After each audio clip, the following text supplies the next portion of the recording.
Ef þú vilt auglýsa í The Snorri Björns Podcast Show, sendu þá e-mail á podcast@snorribjorns.is.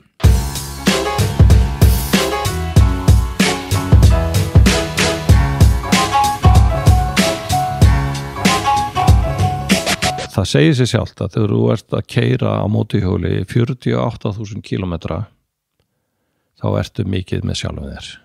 Einn inn í hjálminum. Engan til þess að tala við. Og það bara hellist yfir mann einhver óendanleg bara gleði ánægja, bara þakklæti. Ekki bara þakklæti fyrir það að hafa fengið þetta tækifæri að ferðast, heldur bara þakklæti fyrir lífið sjálft. Þetta jarðvistar leyfi sem að okkur var úthlutað hér á þessari jörðu. Og í samhengi allra hluta þá þetta brot úr sekundu sem við lifum. Þetta tækifæri ég að reyna að nýta og þakka fyrir. Ég á mína fjölskyldu, ég á krakka, ég á barnabörn og konu og það kannski eitthvað slíkt sem blandast inn í þetta. Þetta mikla þakklæti sem ég verð fyrir og ég verð svona auðmjúkur. Og ekki bara auðmjúkur, ég verð bara mjúkur maður. Og ég breyttur maður, ég finn það. Þegar ég var ungur drengur, nýskriðin úr grunnskóla og leiðin í Verslunarskóla Íslands hafði ég mikinn áhuga á ljósmyndun. Mikill áhuga á ljósmyndun lýsir sig þannig að maður kemur heim úr skólanum, fer inn í bílskúr og tekur myndir af vatnsdropum sem drippa úr einhverju heimagerði leiðslu ofan í bala á mjög háum lokunarhraða til að frista augnablikið þegar einn vatnsdropi lendir ofan á dropanum á undan sér. Hljóma mjög skrítið, en það var þetta mjög skrítið og þegar ég greið upp þessar myndir þá sé ég að þetta ekki einu sinni flott. Á kvöldin klifraði svo upp á húsþakið til að mynda daufar norðurljósaslikjur yfir Reykjavík sem litu meir út eins og mengunarský en Aurora Borealis. Allavega. Þegar í Versló var komið, gafst færi á að mynda aðeins skemmtilega hluti og það besta við nemendafélagið að maður fékk að gefa efnið sitt út innan skólans. Ásdís Rósa, stærðfræðikennarinn minn í Versló, tók Viljan, skólablaðið í Versló, heim með sér og forsíðunni var mynd eftir mig. Það vildi svo til að sonur Ásdísar, ljósmyndarinnan Baldur Kristjáns, sá blaðið í einhverju heimsókninni og hafði samband því hann var að leita sér að aðstoðarmann. Betri vinnu var varla hægt að óska sér og ég endaði að vinna sem aðstoðarmaður Baldurs út menntaskólagönguna mína. Baldur var mikill töffari og fyrirmynd. Verkefnin voru mismunandi og ég fekk að fara með honum ferðalög landið, mynda áhugavert fólk, spreita mig í stúdíóljósmyndun og svo taka út ruslið við og við. Eitt sumarið setti Baldur á fót sýningu frá reisunni sinni í kringum jörðina. Myndirnar og frásagnar úr ferðinni voru magnaðar og ég hef alltaf litið upp til ferðalaga sem þessa og langaði að gera eitthvað í líkingu við þessa ferð. Svo það árið 2014, það leiti sem ég blessunarlega útskrifast og leiðir okkar Baldur skiljast, segir hann mig frá því að hann ætla að læra mótorhjól og fara í 2 vikna mótorhjólaferð út í heim. Djöfulli maður. Baldur enn og aftur komin í einhvern geggjaðan ævintýrapakka. Hvenær ætla ég að sparka í rassinn á sjálfum mér og skipuleggja svona ferð fyrir sjálfum mig? Við nánari athugun kom samt í ljós að þetta var ekki ferðin hans Baldurs. Baldur ætlaði nefnilega að hoppa inn í ferð pappa síns, hans Kristjáns, og fá að upplifa hluta af henni með honum. En ætliði þá að fara saman í 2 vikur og svo aftur heim, eða ætliði að hjóla saman, kann Kristján á mótorhjól eða? Kristján kunni vissulega á mótorhjól, þó sem hann væri nýbúinn að læra á það, en hann ætlaði þvert á móti að vera í 2 vikur.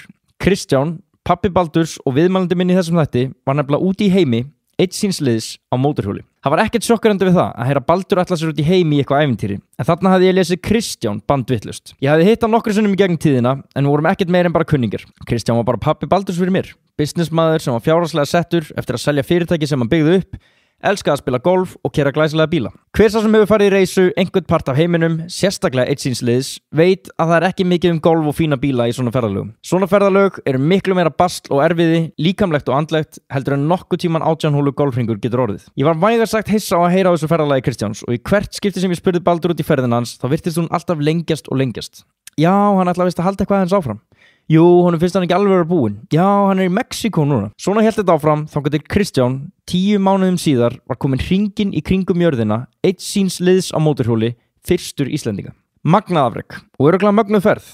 Fleiri hugsanir þetta ævintýri áttu sér ekki stað í huga mér. Það var ekki fyrir undir lok ársins 2018 þegar Kristján ákveður að gefa út heimildamynd og sýna frá ferðinni sinni. Hann hafði þá allan hringinn tekið upp myndefni og ljósmyndir á ferðum sínum. Ferðahugur og ljósmyndaáhugi Baldurs var greinilega ekki langt að sækja. Ég horfði á heimildamyndina Hringfarinn sem var sýnd í 3 pörtum á RÚV og það gat nú verið að ég hefði farið á mis við hversu ótrúlegt afrek og upplifun þetta var fyrir mannin. Þessi frásögn Kristjáns hafði vægast sagt mikil áhrif á mig og ég heyrði strax í Baldri til að athuga hvort Kristján var ekki efni í viðmælanda þáttarins. Ég varð að fá að heyra meira þessa ferð. Við nánari athugun kemur í ljós að Kristján, golfarinn og bílaáhugamaðurinn, kom heim breyttur maður. Síðasta golfkúlan hafði verið slegin og hann seldi bílana sína þegar heim var komið. Þar að auki hafði maðurinn ekki skoðað eða hlustað á fjölmiðla síðan í ágúst 2014 og öll hans vinna er núna til góðgerðamála. Kristján var breyttur maður og ég varð að heyra meira. Þátturinn í dag er í boði Eldum Rétt. Spurningin hvað þú ættir að hafa í matinn, hvort þú náir í búðina til að kaupa það og hversu langan tíma það mun taka, er út úr myndinni. Farðu inn á Eldum Rétt og skoðaðu matapakkana sem þið bjóðu upp á og legðu inn pöntun fyrir miðnætti hvern miðvikudag til að fá matinn sendan heim upp að dyrum. Sem dæmi inniheldur sígildipakkin þeirra súrdegspítu með risarækjum, beikoni og dillsósu, spænskar kjötbollur með beikoni, döðlum og kartöflum og kjúklingatacos með ananas og jalapeno lárperusósu. Damn. Ég hef notað þetta margoft og í öllum tilfellum er þetta galið gott á bragðið pluss það að ég get eldað þetta sjálfur sem er mjög vel að verki í staði hjá Eldum Rétt og sjálfsögðu sjálfur mér. Þau bjóða upp á pakka við allra hæfi, vegan, paleo, fisklausan, léttlagaðan, nefndu það. Legðu inn pöntun á eldumrétt.is og þú getur annarkvort sótt til þeirra eða fengið máltíði næstu viku sendar heim upp að dyrum svo eina sem þú ert að gera er að elda matinn og borða hann. Kristján Gíslason, gjörðu þið svo vel.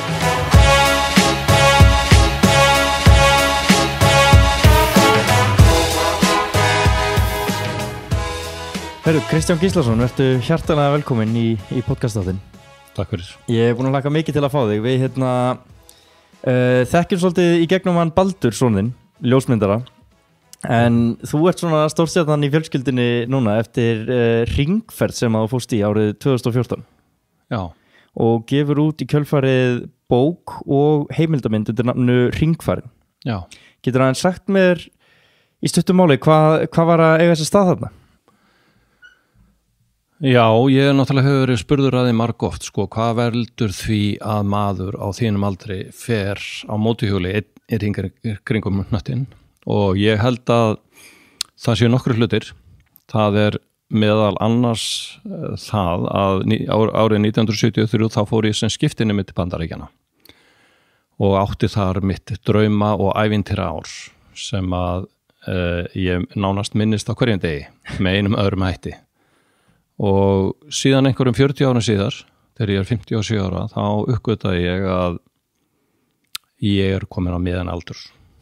Og mér langar til þess að gera einhverja hluti sem að yrðu jafn stórkostlegir og það að fara sem skiptinemi.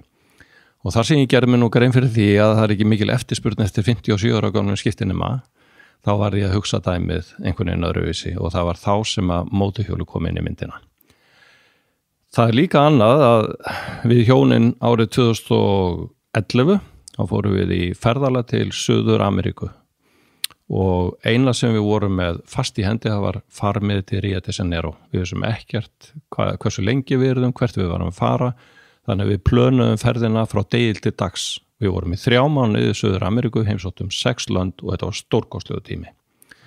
Og á þessum tíma var ég að taka mikið af myndum eins og ég hef alltaf gert og ég var líka farin að búa til svo kallega stiklur, svona vídeóferðastiklur og senda heim til vina og vandamanna. Og ég framhaldi af einni slíkri stiklusending og þá fæ ég skeyti frá vini mínum Ragnari F. Ólafsinni og hann sendi mér ljóð eftir argentínska ljóðskáldi Jörg Luis Borges sem heitir Instantes eða lífstundirnar og við lásum þetta ljóð og þetta hitti okkur hjónin algjörlega í hjartastað og þetta ljóð fjallar það að bíða ekki eftir neinu, framkvæma það sem þið langar til að gera núna, ekki að enda einhver tíman á lífskeiði þínu með eftirsjá að hafa ekki gert einhverja hluti sem þú hefðir geta gert þegar þú hafði heilsu líkamlega og andlega til þess. Þannig að þetta má eiginlega segja að þetta verður orðið svona okkar lífskompás þáldið. Ég held að þetta hafi haft áhrif á mig þegar ég tek ákvörðuna að fara ferðina. Þetta ljóð sem er lesið af 84 ára gömlum manni, þar sem hann er að fara yfir ég hefði átt að gera þetta og ég hefði átt að gera hitt í lífinu. Já, hann er 84 ára gamall þegar hann gerur upp líf sitt og segir ef ég væri ungur þá myndi ég gera hlutina öðruvísi. Ertu sammála því að hann hafi talað svolítið fyrir bara meira kæruleysi að hafa lyftið aðeins hlutunum bara að slæta? Það er andi ljóðsins að vera ekki of upptekin við eitthvað prjál, vera ekki of upptekin við það að vera fylgja strömmnum, þannig að það sé heldur bara láta lífið fljóta meira. Hvernig myndir þú segja að þú hafi verið svona heldur að þetta ljóð þú hefur lesið á akkurat réttum tíma? Varstu maður sem var kannski aðeins svo reglubundinn og ekki að taka neina sensa eða henda þér í einhverju ævintýri? Já, sko ég kerfisfræðingur að mennt og ég mikill kerfisfræðingur en það í lífinu bara já, í lífinu, en það einhvað síður önnur hlið á mér sem dálítið svona kæruleysi, ég myndi segja lista og kæruleysi skein í mér líka og þannig að hérna, þetta alltaf þessi balans þarna á milli að vera skipulaður en líka að njóta og að víkka þau út sko en þetta ljóð það í raun og veru hefði alveg mátt koma fyrr inn í líf mitt og ég held bara almennt sko fyrir fólk sko, þetta ætti jafnvel að vera sko hluta fermingafræðslunni sko En ég held að maður þurfi samt líka að vera búin að svona, maður þurfi að vera tilbúin að taka á móti svona skilabúðum sem að þú finnur í þessu ljóði út af ég held að sé alls konar svona skilabúðum síðan eru vissir aðalar sem bara ná að taka við þeim á ákveðnum tímapunkti þeirra lífi Já, það sko, það þessi frægi grái fiðringu sem maður lendir í á einhver tímann á lífskeiðinu og aftast á miðjum aldri og eins og sonur minn sagði ég nú fegin að þú skildir sko hafa farið þessa ferð en ekki skipt út mömmu sko eins og margir gera en það einhvers konar uppgjör á lífinu sem þú lendir í á einhverjum tímapunkti í lífinu og meira þess að ég skrifaði þetta á heimasíðuna mína áður en ég lagði af stað í ferðina sem hugsanlega skýringu að ég væri að fara út af einhvers konar gráum fiðring.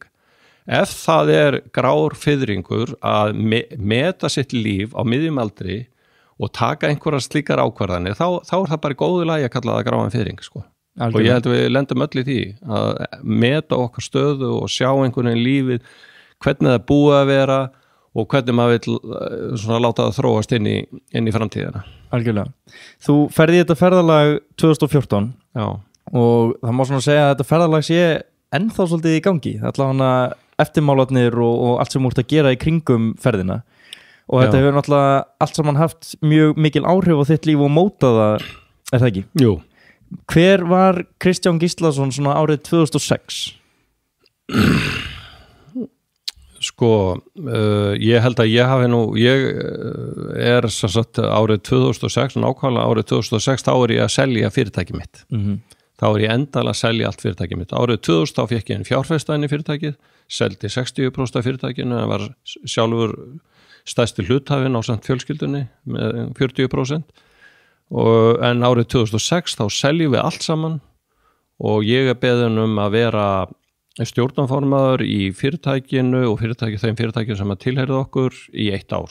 En þau eru 7. Þannig að frá 2006 til 2013 þá ég að vastrast í öllu þessu. Ég tek ákvörðuna á þeim tímapunkti þegar árið 2013 þegar ég laus undan öllum þessum skildum að fara þessa hringferð. Og það eiginlega algjör tilviljun að ég skildi lendaði í því að fara þá hringferð. En að því þú spyrð, sko, hver var Kristján árið 2006, þá held ég að ég hafi bara tekið þátt í því, ég var að segja lífsgæða kapplaupi sem að þá var alls ráðandi, en ég sel þarna 2 árum fyrir hrun og sem allir segja mikið varstu heppinn og allt það, jú, ég var heppinn að gera það, en ég náttúrulega tapaði peningum eins og allir aðrir, það sem að kannski gerði það sem að hjálpaði mér var það að ég var ragur fjárfestir. Ég var ekki tilbúin til þess að taka lán fyrir hlutafjárkaupum og slíkt og vinir mínir sem voru mikið í því kalluðum með sko kjúklingin eða chicken að ég þorði ekki að stíga þetta skref en þetta var mér til haps, skilurðu. Ég skuldaði ekki neitt þegar að koma hruninu og það voru engar skuldir sem höfðu áhrif á minn fjárhag en þetta tapaði peningum eins og allir aðrir. En þarna ertu orðin bara fjárhagslega sjálfstæður og hérna í rauninni bara ágætlega settur og þú leita til 3 vitringa sem að kalla það. Já, það var í raun og veru árið 2000. Nú það svona snemma. Já, það árið 2000 þegar ég sel 60% af fyrirtækinu og ég þá 45 ára gamall Já, ég skil. og ég hugsa með mér sko, þú veist, ég, eins og maður segir ég fekk fullar hendur fjár eftir þessa sölu, þetta var bundi í félaginu, nú var ég komið með þetta í lausafé og hvað átti ég að gera og þá leitaði ég til 3 manna sem að ég treysti til þess að veita mig góð ráð hvað ég ætti að gera og ég útskýrði stöður og þeir veita mig þessi ráð og einn Dani sem ég hafi verið í viðskiptum við í mörg ár og afskaplega tryggur maður, einn var pabbi minn og 3. maður var maður sem ég þekkti ekki, ég bara sá hann, ég var bara búin að sjá hann í gegnum tíðina bara ganga niður í bæ, bara hnarraustur, léttur í spori og það var bara einhver lífsgleði sem að skein frá þessum manni og ég talaði við hann einu sinni og kynnti mig og sagði, mér langar til þess að bjóða þér í hádegisverð, mér langar til þess að leita ráða í þér og hann náttúrulega steinhissa á þessu og við fórum á Hótel Holt og áttum góðan góðan hádegisverð og mikið spjall og það sem að kemur út úr þessu það dreigir saman náttúrulega sögðu þeir margt, skilurðu það var enginn þeirra sem talaði það að fara að fjárfesta einhvers staðar taktu peningaðina eina setti þetta, keyptu svona peningar voru aldrei nefndir í þessu samhengi ég sagði ég stæða þessum tímamótum og ég gæti gert svo margt hvernig ná ég að haga lífi mínu fyrsti maðurinn sagði við mig hann sagði, þú skalt ferðast það eigur svo mikið viðsýni þína og vinnur af fordóm og þú áttu eftir að finna fyrir því. Var það ókunnugi maður? Ég ekki að segja neitt hver sagði hvað í þessu sambandi. Já, ég get alveg sagt að hver sagði það var Daninn sem sagði það. Náði ég búið. Já. Síðan var það þessi maður og þekkti maður, hann sagði við mig ræktaðu hæfileikaðina þína. Findu hvar áhuginn og hæfileikarnir liggja og ræktaðu það, þú munt stækka innanfrá, þú munt finna fyrir fullnægingu innanfrá og 3. maðurinn sem var pabbi, hann sagði láttu gott að þið leiða Og hvernig listir á öll þessi ráð? Já, ég sitt þarna og fæ þessi ráð og er í raun og veru ekkert sko kannski beint að hugsa þessi ráð, þannig laða séð mér fannst þetta bara að vera svona lífsspeki sem að felst í þessu, skilur það ekki eins og ég hafi eitthvað breytti öllu samkvæmt þessu, en þegar uppi staðið og þegar ég horfið tilbaka þetta eru 19 ár síðan þetta átti sér stað þá sérðu bara hvernig þetta hefur í raun og veru allt raungerst í mínu lífi algjörlega og þetta er kompásinn minn sem að ég hef ómeðvitað fyllt og ég get alveg sagt það að þetta eru svo góða lífsreglur að ég get fært þetta yfir á þig, Snorri minn, sko, ég meina þú veist, ég get gefið þér þessi ráð sem gamall maður, skilurðu og þetta er bara allt góð ráð sem gefa þér lífsfyllingu. En varstu kannski að leitast eftir einhverju öðru út, þarna að tala um að þú sast á einhverjum peningum sem þið langaði að gera eitthvað við og enginn að þeim gefið þér fjárhagsleg ráð? Nei, enginn hafði gefið mér fjárhagsleg ráð, ég sko var ekki beint að leita eftir einhverju fjárhagslegum ráði hjá þeim, ég náttúrulega hef aðra sérfræðing á því sviði sko, skilur til þess að veita með þau ráð. Aðra en ókunnugan mann í bæ sem þessi rölda upp og niður. Já, eignastýringu og slíkt sko, þannig að maður fær svolítið þjónustu sko, en það sem að eins og ég kom inn á áðan að það sem að eiginlega bjargaði mér í öllu þessu hruni það var hversu mikil skræfa ég var í fjárfestingum sko. og varkári þó ég hafi tekið sénsa með ýmsar fjárfestingar sem gáfu vel en þá var það aldrei til þess að rugga öllum mínum fjárhag skilur það er alveg eðlilegt algjörlega og þarna árið 2013 þegar þú ákveður að fara í þessa reisu sem var síðan 2014 þá í rauninni ekki lífið bara orðið nokkuð þægilegt hérna heima? Þú ert með konu og bara átt heima í góðu húsi og átt fallega bíla og börnin komin bara byrja að lifa sínu eigin lífi, komin út á heimilinu, vaksin úr grasi. Já. Er ekki allt bara nokkuð ljúft? Jú, það er má segja það, bara það verður ósanngjarnt að fara að kvarta eitthvað í því. Já, það lítur svolítið út fyrir að allt hafi verið í röð og reglu eins og kerfisfræðingurinn vildi hafa, en það var eitthvað sem kallaði þarna á óreiðu. Já, það var þessi törf fyrir það að upplifa eitthvað ævintýri. Áður en það gamall til þess að geta veitt mér slíkt, skilurðu. Það var fyrst og fremst það sem að ég var að leita eftir þessum tímapunkti. Mér langaði einfaldlega til þess að þetta ár sem yrði framundan myndi breyta mér jafn mikið og skiptinum ári gerði á sínu tíma. Það var það sem ég var drifin áfram af. Og hvernig endar á því að velja þetta ævintýri og þetta ár yrði tilengað því að þú myndir fara hringinn í kringum jörðina á mótorhjóli einn? Það atvikaðist þannig, sko, ég byrja kannski aðeins að segja frá því að mín ástríða lá í golfinu. Ég var mikill golfari og ég var komið með einstakstölu í forgjöf þegar ég þurfti að hætta í golfi. Bara bakverkir, ég var greindur með brjósklós og ég átti að fara fyrir mörgum árum síðan átti ég að fara í einhverjum 15 árum síðan átti ég að fara í bakspengingu. Já. Og ég hætti í miðju samtali við sauðfjárlækni. Við aðgerða.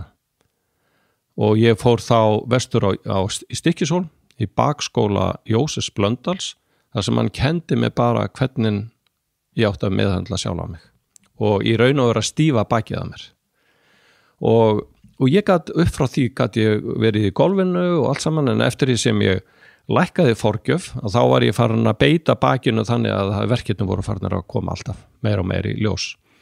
Og svo var það árið 2012 að sem ég segi bara, nú ætla ég bara að hætta það vegna þess að ég var farin að kvíða sumrinu þegar að voru kom og strákarnir voru farin að tala það að voru að koma, nú getur fara að spila og allt það, þá bara kom kvíðin yfir mig, sko, að ég vissi hvað það þýddi. Þannig ég sagði bara, ég bara hættur í golfi og þetta svona álíka, ég ber þetta sama við, sko, að hætta að drekka. Bara segi, nú ætla ég bara að hætta að drekka. Og þú ferð ekkert að heimsækja viniðina drykkjufélag en skilur, þú ert bara útilokað frá þessu öllu saman og sama gerðist hjá mér með golfið. Ég var að útiloka mig frá öllu golfi, frá vinum mínum. Ég gat ekki eins og hort á golfi sjónvarpi. Þá kom upp löngunin að spila golf. Þannig ég útilokaði golfið algjörlega og ég hef ekki slegið eitt högg í 8 ár eða frá því að ég hætti. Já. Og þá náttúrulega skapaðist mikið rými og þetta var mjög erfiður tími fyrir mig. Ég bara viðurkenni það, þú veist, ég meina bara sjá alla vini sína í golfinu og kona mín í golfinu og við tilherðum mörgu svona golfhópum og hjónahópum og erlendis í golfi og mér dreymdi bara um golf. Mér dreymdi bara um það að eignast hús einhver staðar út í heimi við golfu, þannig ég gæti spila golf út í eitt, skilurðu? Og þetta var bara búið hjá mér og þá var það sem ég hitti gamlan félaga minn á þeim tíma sem orðin mjög góðu vinur minn í dag, gammal félagi minn, Guðmundur Ragnarsson, sem formaður BMWF mótorhjólaklússins og rekur fyrirtæki sem heitir Nesradio, að hann segi við mig, akkur kemur ekki með okkur strákonum hérna Vestfjörðina og ég bara, ég á mótorhjól og alla græjur í það og ég segi bara, ok, ég kem og ég fer þarna með honum og þeim yfir góða helgi og við förum að því líka mótorhjólaferð og ég fann mig bara vel á mótorhjólinu og ég fann það að ég gæti sameina líka sko myndavéla eða ljósmynda áhuga sviðið mitt og vídeósviðið við ferðalög á mótorhjóli og þetta greip mig og ég fann það að þetta gæti orðið næsta svona ástríða, passion og eða það bara gerðist, skilur og ég keypti bara hjólið á honum eftir ferðina og allt það lendi svo í því hálfum mánuði seinna vegna reynsluleysis að ég dett svo kallu línuveg fyrir norðan Skjaldbreið og brotna og þurfti að koma mér í bæinn og í aðgerð og þannig að ég var mjög laskaður og líka má sál eftir það að hafa dottið þarna. En pappi minn nýraður kom og fyrsta símtali sem hann hringdi til mín á sjúkrahúsi, það var: Kristján, þú ert ekki að hætta á mótorhjólinu, þú hefur svo gaman að þessu. Það var bara fyrsti maður sem hringdi í mig, sko. Allir að hneykslast hvað þessi maður að fara á mótorhjól á þessum aldri og eitthvað svona. Pabbi bara, nei, þú ert ekki að hætta það, sko. Tók hann bara eftir því? Já, hann fann það alveg, þetta væri bara, og hann var mikil hvatning þarna. Þetta var 2012 í ágúst og september sem ég dett, og síðan það bara vorið 2013 og heyri ég af því að vinur minn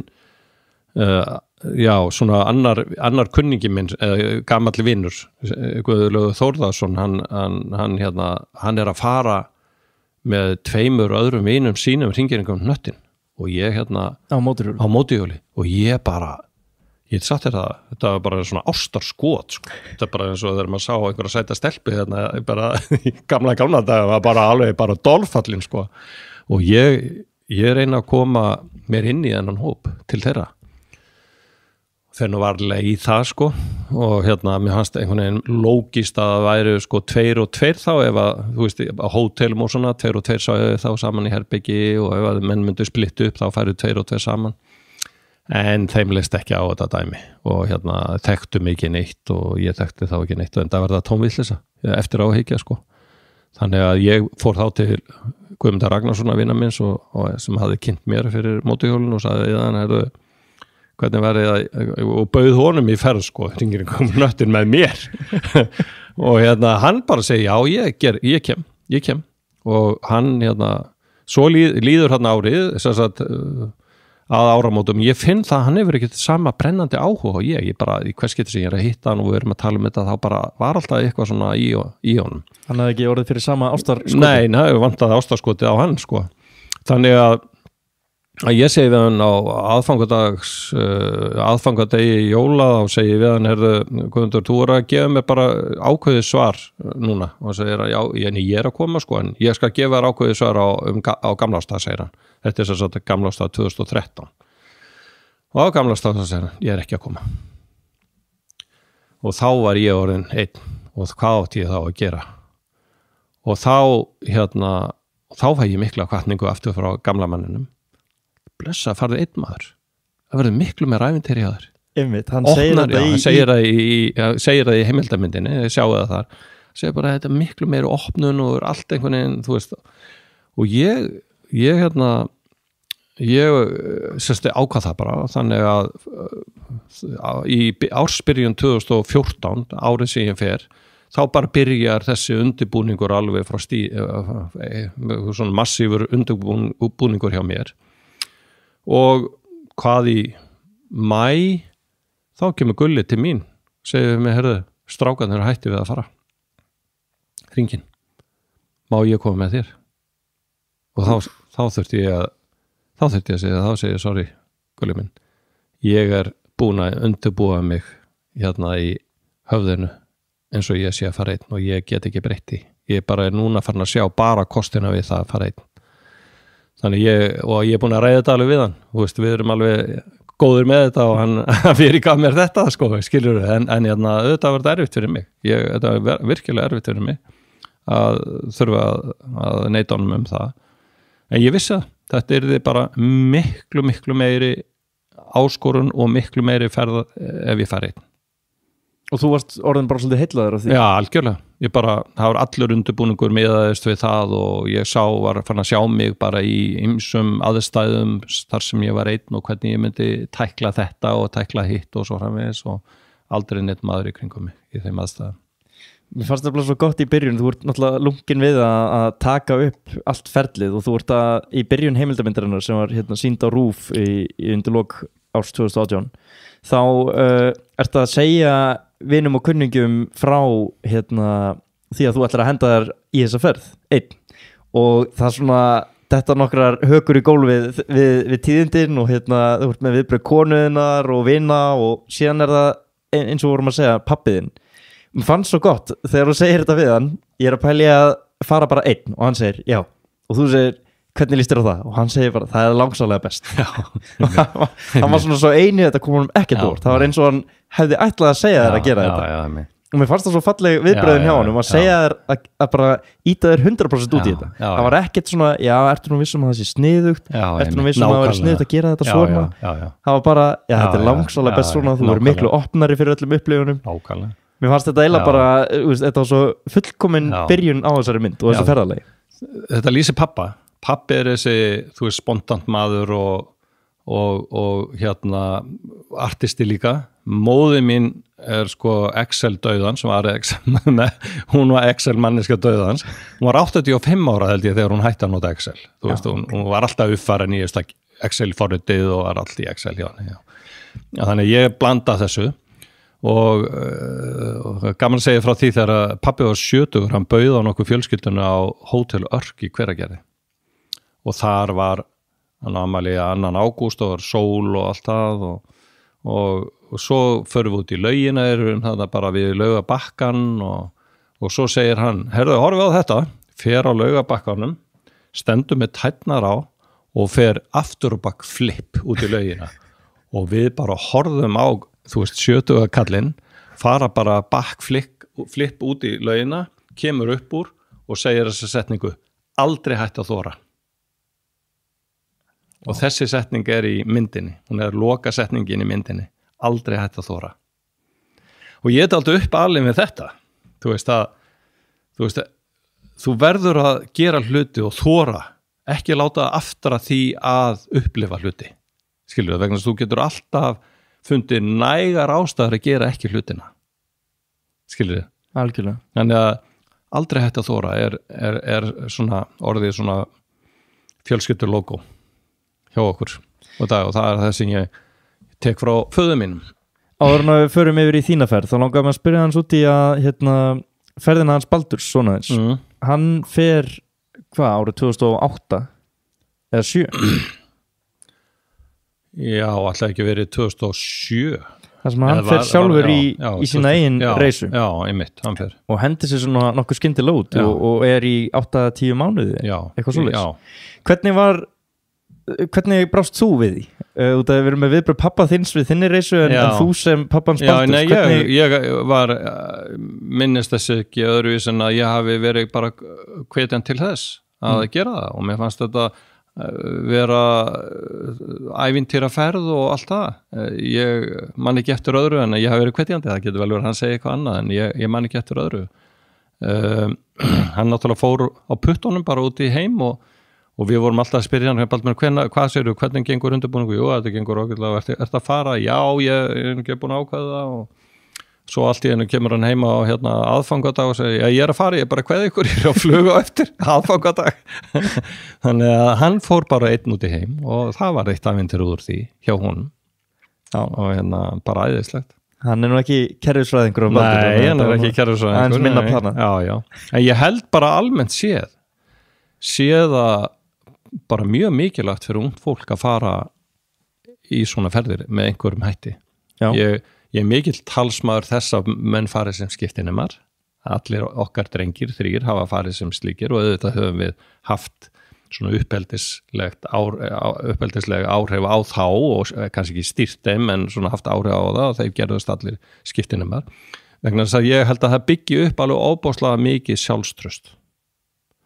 Og sjálfstraust í dag er eitt af mikilvægasta fyrir ungviðin til þess að geta sagt nei við ymsum freistingum, til þess að vera sáttur í sinni eigin skinni og svona geta bara tekið við lífinu eins og það gengur.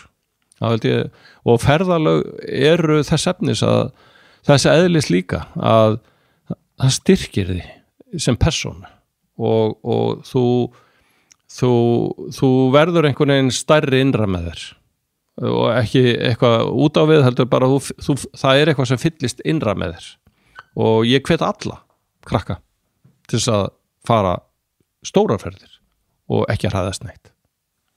Þú fórst út í þessa risaferð en það leit nú svolítið út fyrir að vera að hræðast eitthvað því að þú skráðið meira þess að í sjálfsvarnarnámskeið í Mjölni áður en að þú heldur út. Já, þú veist, það voðalega þægilegt að vera búin að fara ferðina og einhvern veginn tala og dýfubakslega þetta allt saman, sko.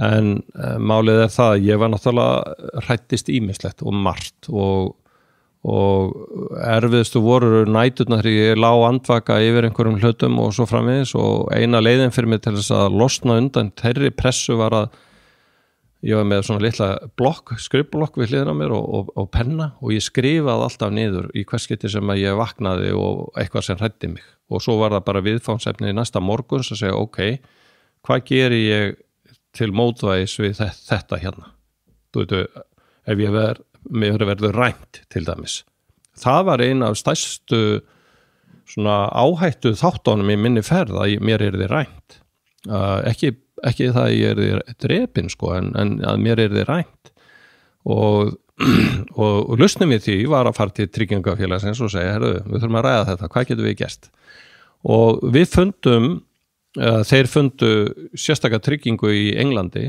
þar sem að ég var tryggðu gagnvart mannráni Já. Og ég gæti ráðið í skalun þú veist, vilti ég tryggja þið fyrir 1 milljón, 100 milljónir eða hvað það sko, svo bara iðgjöldin í samræmi við það og ég valdi mig bara einhverja ákveðna tölu sem ég var sáttur með að borga þetta var iðgjöld og voru mjög há vegna þess að ég vildi ekki að sko konan lendi í þeirri stöðu að þurfa að leysa mig út og þú veist og hún bara blönk eftir það skilurðu eða við myndum bara fórna okkar svona fjárhagslega sjálfstæði við það eitt að losa mig úr einhverju mannráni þannig að ég saði henni ekki eins og frá þessu að ég hafi tekið þessa tryggingu sko og hérna og inn í þessari tryggingu var líka þjónustöð að sækja mig ef að ég skilin einhvers staðar eftir og allslaus og berrasaður eða eitthvað að þá myndu þeir koma og sækja mig sko þessir aðilar, kostnaður við það var líka þannig að þetta var dæmi það sem að þú veist þarna eftir ég var búin að leysa þetta þá var ég alveg slakur gagnvart þessu máli ég var líka hræddur það að bara ráðist á mig og ég vissi ekkert hvað ég átti að gera átti ég að einhvern fálmót höndum eða hvað og þess vegna fer ég í Mjölni bara til þess að vita hvernig ég eigi að bregðast við og það var bara eitt af stóru þáttunum í undirbúningunum hjá mér að sko læra bara þessi viðbrögð hvað ég átti að gera og þetta byggði mig upp alveg ótrúlega vel svona sálarlega séð þú veist ef einhver ræðist þá veit ég alveg hvað ég á að gera fyrir utan það bara best að hlaupa í burtu skilurðu, en ef ég lendi þannig aðstæðum og það mótihjóli líka, ég kunni ekkert að mótihjól, kunni ekki að skipta dekk eða olíu eða neitt svona viðhaldsverkefni, ég fór í gegnum það allt saman, en það kom það sér vel, sprakk tvisar hjá mér og skipta dekk á svona hjóli vegna þess að þetta sérst með slöngu, þetta dekk, ég þurfti að affelga dekkið og það er allt annað að affelga dekk á mótuhjóli heldur en reiðhjóli sem maður gerði í gamla daga skilur þetta nánast eins og að taka bara dekk af bílfelgu með höndunum og þú þurft að kunna þetta Já. Þannig að svona, þetta var hluti af undirbúningnum og ég hafði 8 mánuði í þetta og það var ekkert allt of mikil tími bara satt best að segja eftir að vekja? Nei, sko fyrir utan náttúrulega það líka ég þurfti að hugsa vísamálin og allt það sprautur og það stangaðist allt á og þurfti að senda þú veist passan til eitthvað út í lönd og býða í 3 vikur og svo þurfti að senda hann aftur til London í eitthvað annað sendiráð og þú veist þetta var bara mega mál að gera þetta Já, ég trúi því, það er alltaf einhverjar maður þarf að vera með þetta allt tilbúið þegar maður mætir á staðinn og ansið óþægilegt að vera í eiga þetta eftir þegar maður er komin til Íran Já, vissulega en þarna kom náttúrulega Excel-skjal kerfisfræðinsins vel heldur betur, ég geti trúa það er skipulega að það hafi hjálpað þér þarna það hjálpaði En af hverju langaði þig að fara svona lengi Ég man að þegar ég var að spyrja Baldur út í ferðina þegar hann átti sér stað, þá var það einhvern veginn svona hann svona sagði sjálfur, já, hann ætlar að vera hérna aðeins lengur og já, ég held að hann ætla að vera komin heim núna, hann ætlar að taka einhverja smá túr í viðbót og síðan einhvern veginn lengdist þetta þá getur þú varst komin hringinn í kringum jörðin. Já, sko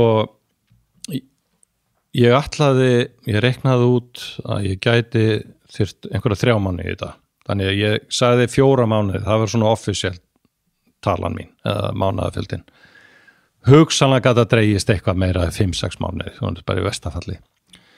En þeir urðu 10 mánuðirnir og 5 dögum betur og ástæðan fyrir því held ég að sé í fyrsta lagi það með að fara að líða svo vel. Mér leið svo vel á ferðalaginu, þó þetta hafi allt verið meira og minna eitt basl, skilurðu. Það bara, hver dagur var bara erfiður. Dröslast með allt drastlið sitt upp á hótelherbyggið loksins þegar maður búin að ná einhverjum áfangastað og... Já, ég meina þegar þú segir allt drastlið, við erum að tala um að þú varst að fara með rúmlega 100 kíló, eða ekki? Já, tæplega 100 kíló, 95-6 kíló, þú veist, af farangri, verkfærum, varahluti, viðlögubúnaði, fötum, þú veist, varadekk og þú veist, þetta var allt þetta. Ótrúlega. Og setja hjóli. Þannig að það var það að mér að fara að líða svo vel. Og ein af ástæðum þess að mér að fara að líða vel var svo að ég var fann að vinna í eigin fordóm. Það er nefnilega þannig að ef við erum fordómafull þá njótum við ekki hlutana.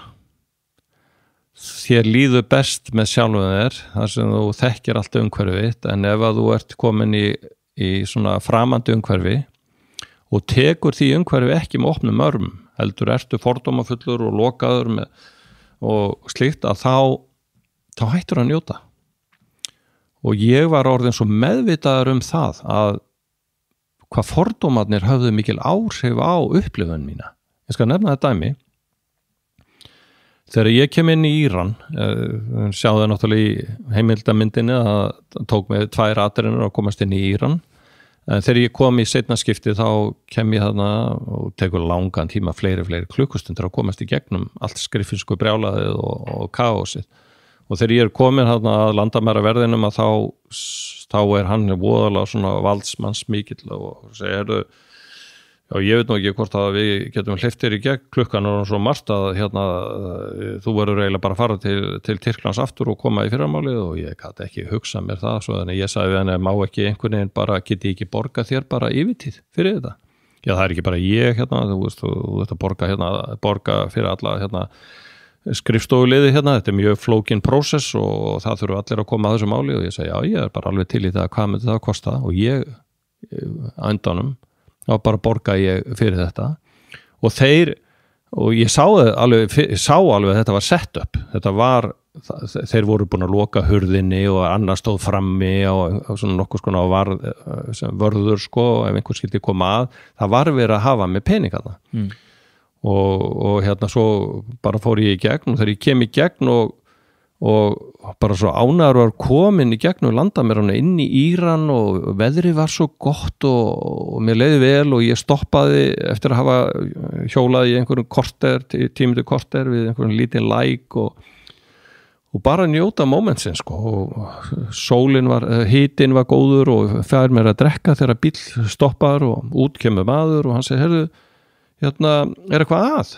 Og ég segi, nei, það er ekki að, ég bara er svona að hvíla mig og hann segi, veistu hvert þú ert að fara? Og já, ég held það, ég sé nú með og hann fyrir að sína mér það nánar og nú get ég eitthvað aðstofað með hótel og nei, ég held að þetta sé nú allt í lagi, segi ég og hann allur bara svo vingjallegur þessi maður. Þetta var maðurinn sem ég var búin að múta þarna nokkrum mínútum áður.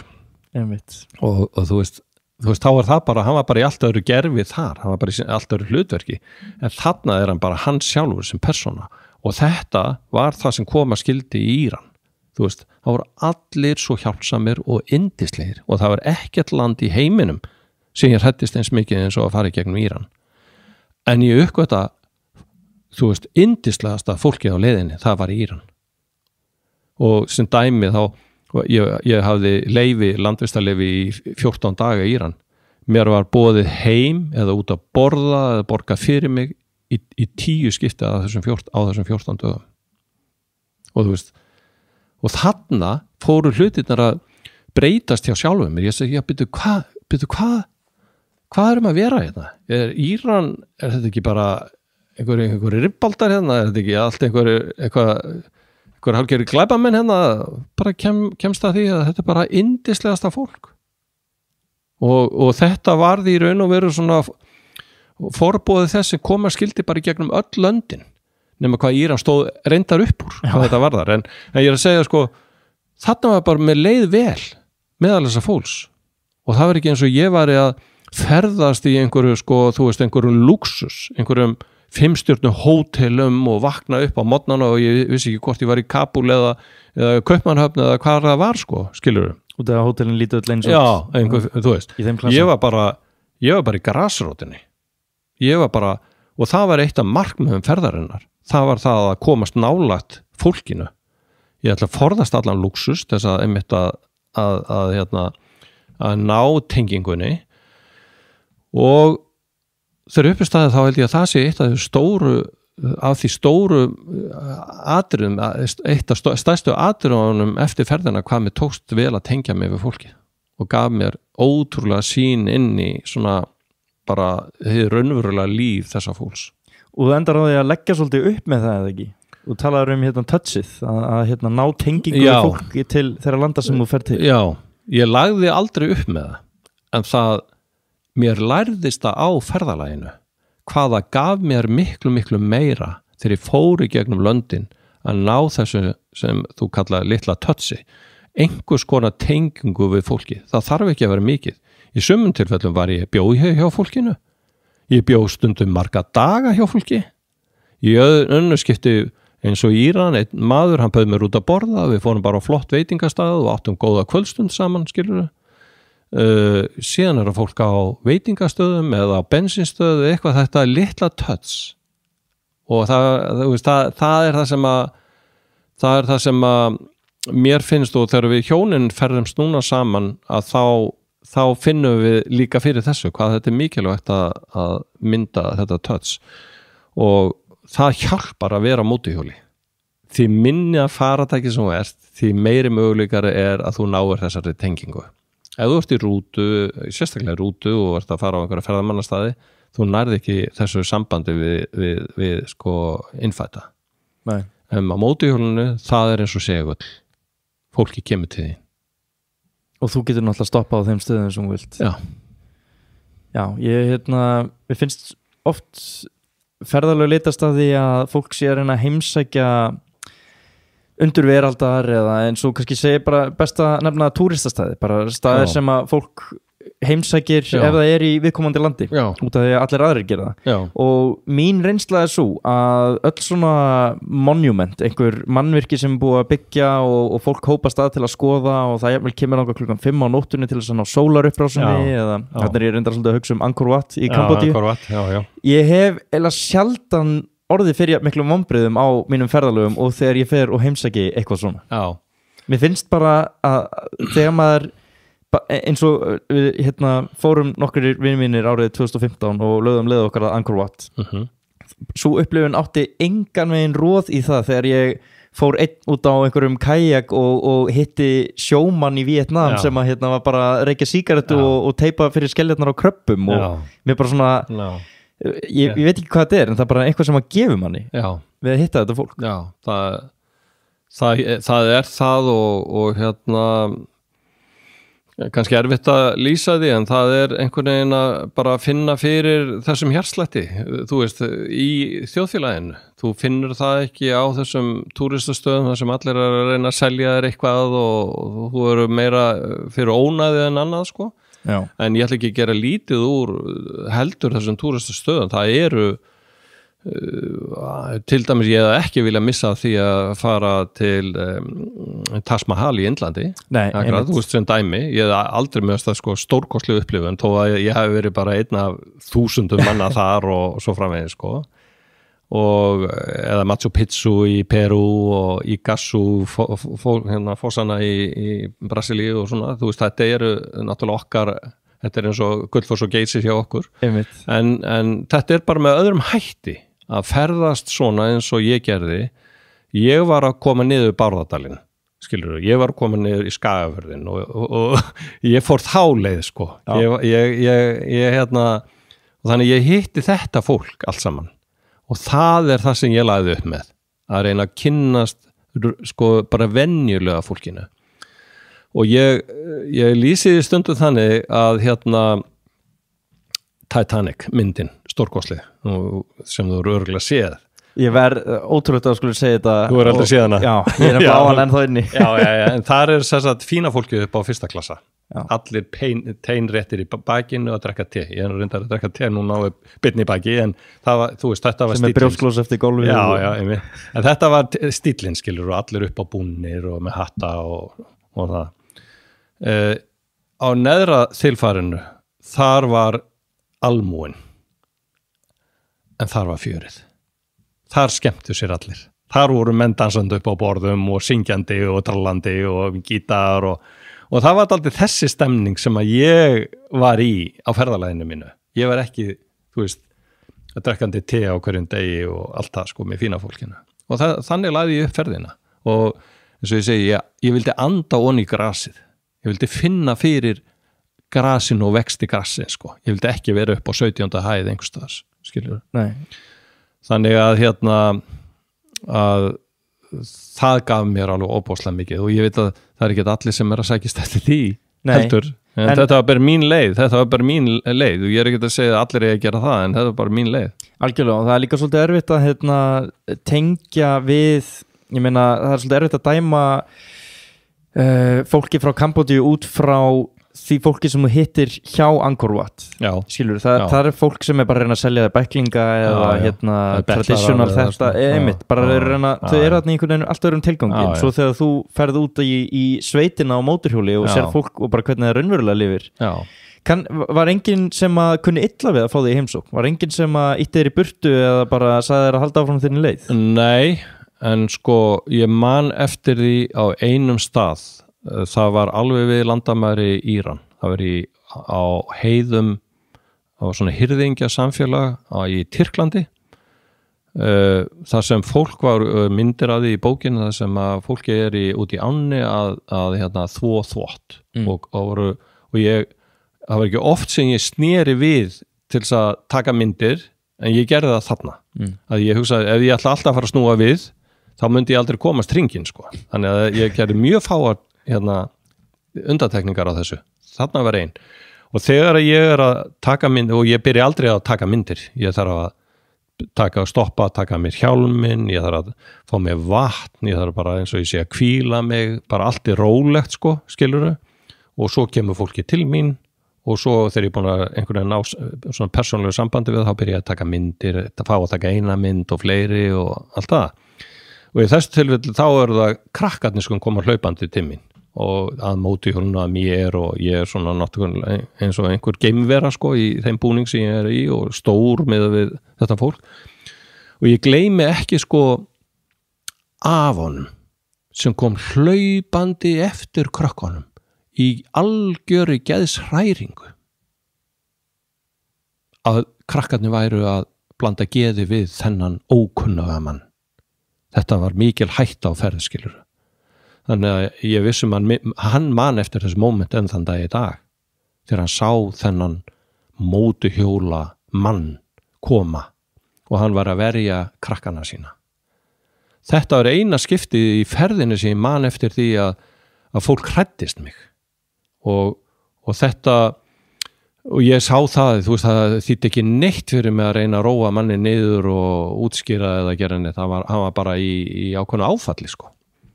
En að þú spyrir hvort fólk hræðist það, sko, þetta eina skiptið í allir ferðinni, annars tekin og opnum og örmum sko. En það var þá aldrei, þarna hljóma þetta eins og hann hafi verið að reyna að passa börnin og frekar verið hræddur við þig. Já, hann var hræddur við mig. En lentur aldrei í því að það hefur meira bara stæði hætta af fólkinu sem að þú hittir eða varst að tala við eða langaði að mynda eða á þessum svæðum sem fórst? Að ég hafa orðið hræddur við fólkið? Já.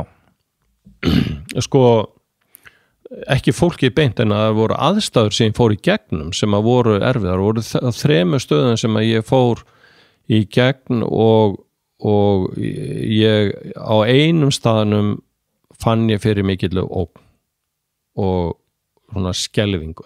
Ég segi ekki, það verið hrættur en það var svona ógnvekjandi að fara í gegnum og það voru síðustu 300 kilometruna að Bandaríkjanum í Mexíkó. En sennilega hef ég verið í mestri hættunni í austurhluta Indlands rétt við landamæri Myanmar. Þar eru hryðjuverkahópar sem að gera út á það að ræna fólki til þess að fjármagna reksturinn sinn. Og þar hafði ég farið í gegnum landamærastöð að kvöldi til. Þetta var mjög erfiður dagur, einn af erfiðari dögum ferðalagsins. Þess að það var búið að rigning, þetta var upp í fjöllum, þurfti að fara upp þvílíka fjallavegi, veginir og allir sundur grafnir, bílar úti í vegkantinum annað hvort bílaðir eða fastir. Ég var á mótuhjólinu, ég mátti sko ekki stoppa, þá hefði ég bara mist mótuhjólið á hliðina og ég hafði með þessi 94-5 kíló og ég þurfti að halda mér þvílíkt einbeittum og síðan kem ég að þorpi lengst upp í fjallahéraði, þoku súld yfir öllu, búið að taka rafmagnið af þorpinu, rafmagnskömmtun sem mjög algeng á þessum stöðum, mjög óhrjálegt allt saman. Og ég hugsaði með mér, best að koma með bara til næstu borg og ég sá enga, bókstaflega ég sá enga sko, ég sá engin hótel eða slíkt.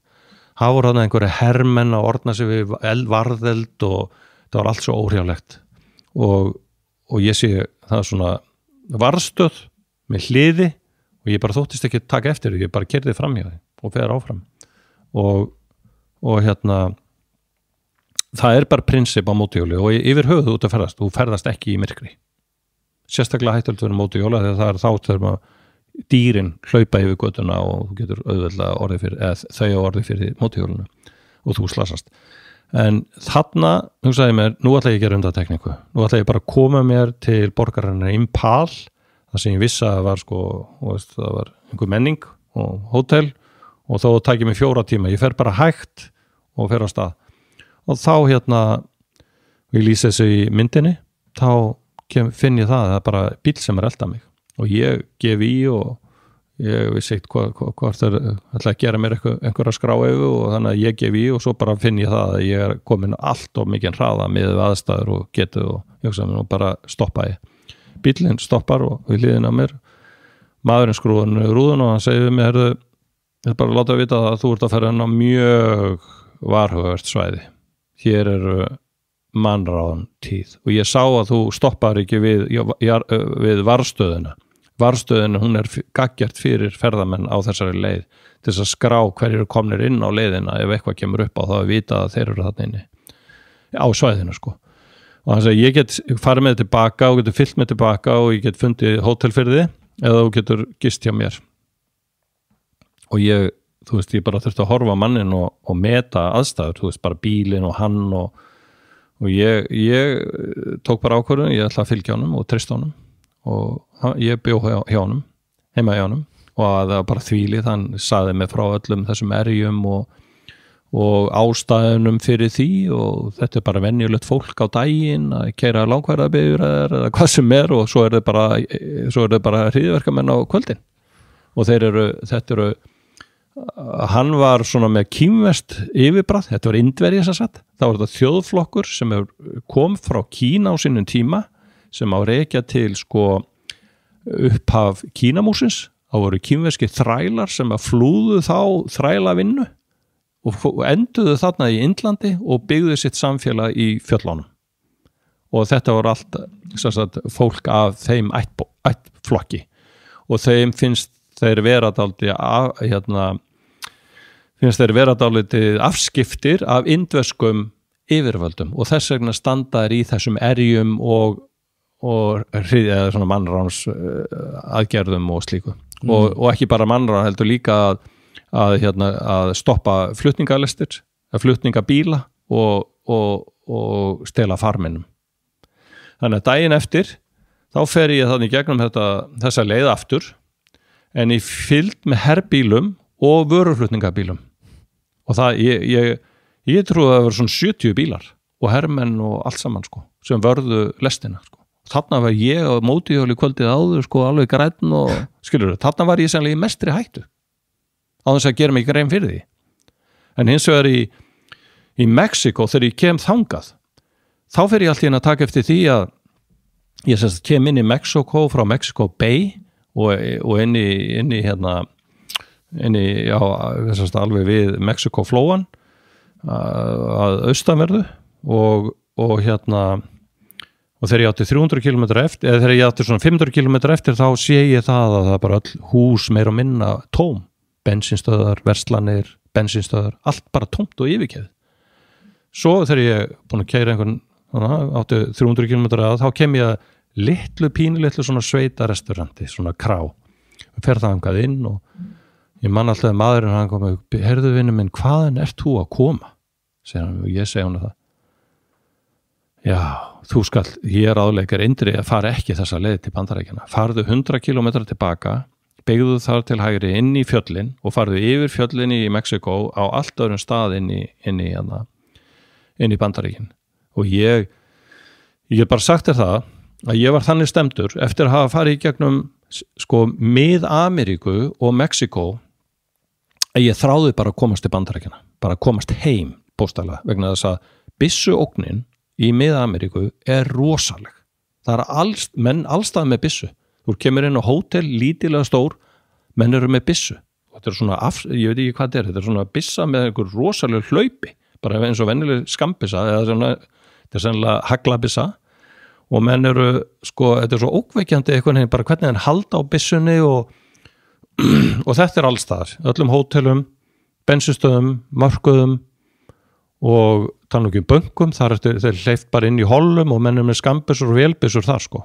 Og meira að segja sko í kringum líkfylgd voru menn með vélbissur. Þannig að þetta er allstað og þetta er eitulífin. Þetta er eitulífi að barónarnir sem er að berast að bana spjótum, drepa hvort annan. Og þessi maður, hann segir við mig, ástæðan fyrir því að hér eru öll hús yfirgefin, er svo að eitulífa barónir, eitulífa hringirnir, þeir eru að þvinga bænduna til þess að framleiða óskapniðin fyrir sig, þú veist, kókaínið og allt það. Og þeir sem að neita, þeir fá að gjalda þess. Og það er yfirleitt í formið þess að börnin þeirra, barnabörnin, eru drepin og afhausuð og höfðinu hendin á skólalóðina. Skilur? Þetta er svo brútalt að það er ekki fyrir það þó að bara fólk segir, herðu, við erum bara farin og maður hefur fullan skilning á því að það er þetta fólk sem er að fara yfir til Bandaríkjanna að bara biðja nýtt líf sko, bara að fá að lifa skilur og svo þegar ég sá þarna bílalest koma og hún var varin af, það var reyndar ekki já, það var bílalest, það var varin af hernum, það voru svona pick-up bílar og upp á pallinum var búið að setja svona stóra vélbyssu og hermenn voru þar við vélbyssurnar og skimandi út í landslagið og allir með náttúrulega hulið höfuð, það mátti ekki sjá hverjir þeir voru og ég setti mig í þessa bílalest og komst til Bandaríkjanna og því líkur léttir, skal ég segja þar. Það var ólýsanlegur léttir að komast bara yfir Rio Tinto og annað sem skilur þarna á milli og finna fyrir afslöpun í Bandaríkjanna sko. En þetta var í sennilega sko, og svo var ég núna bara fyrir, þú veist, ég og konan við vorum erlendur sem í síðustu viku og vorum í lest í Þýskalandi og í klefanum þar sem við vorum það voru ung par, það var arkitekt frá Mexiko og stúlkan, eða kærastan hans var þarna líka, hann var 30 og ég fór að segja honum frá þessu öllu saman og þá sagði hann, já, fyrir að fyrsta þá er þetta sennilega hættulegasti staðurinn að vera á sko í Mexiko og í annan stað þú ættir aldrei að sitja eða vera í samfloti við herinn. Nei.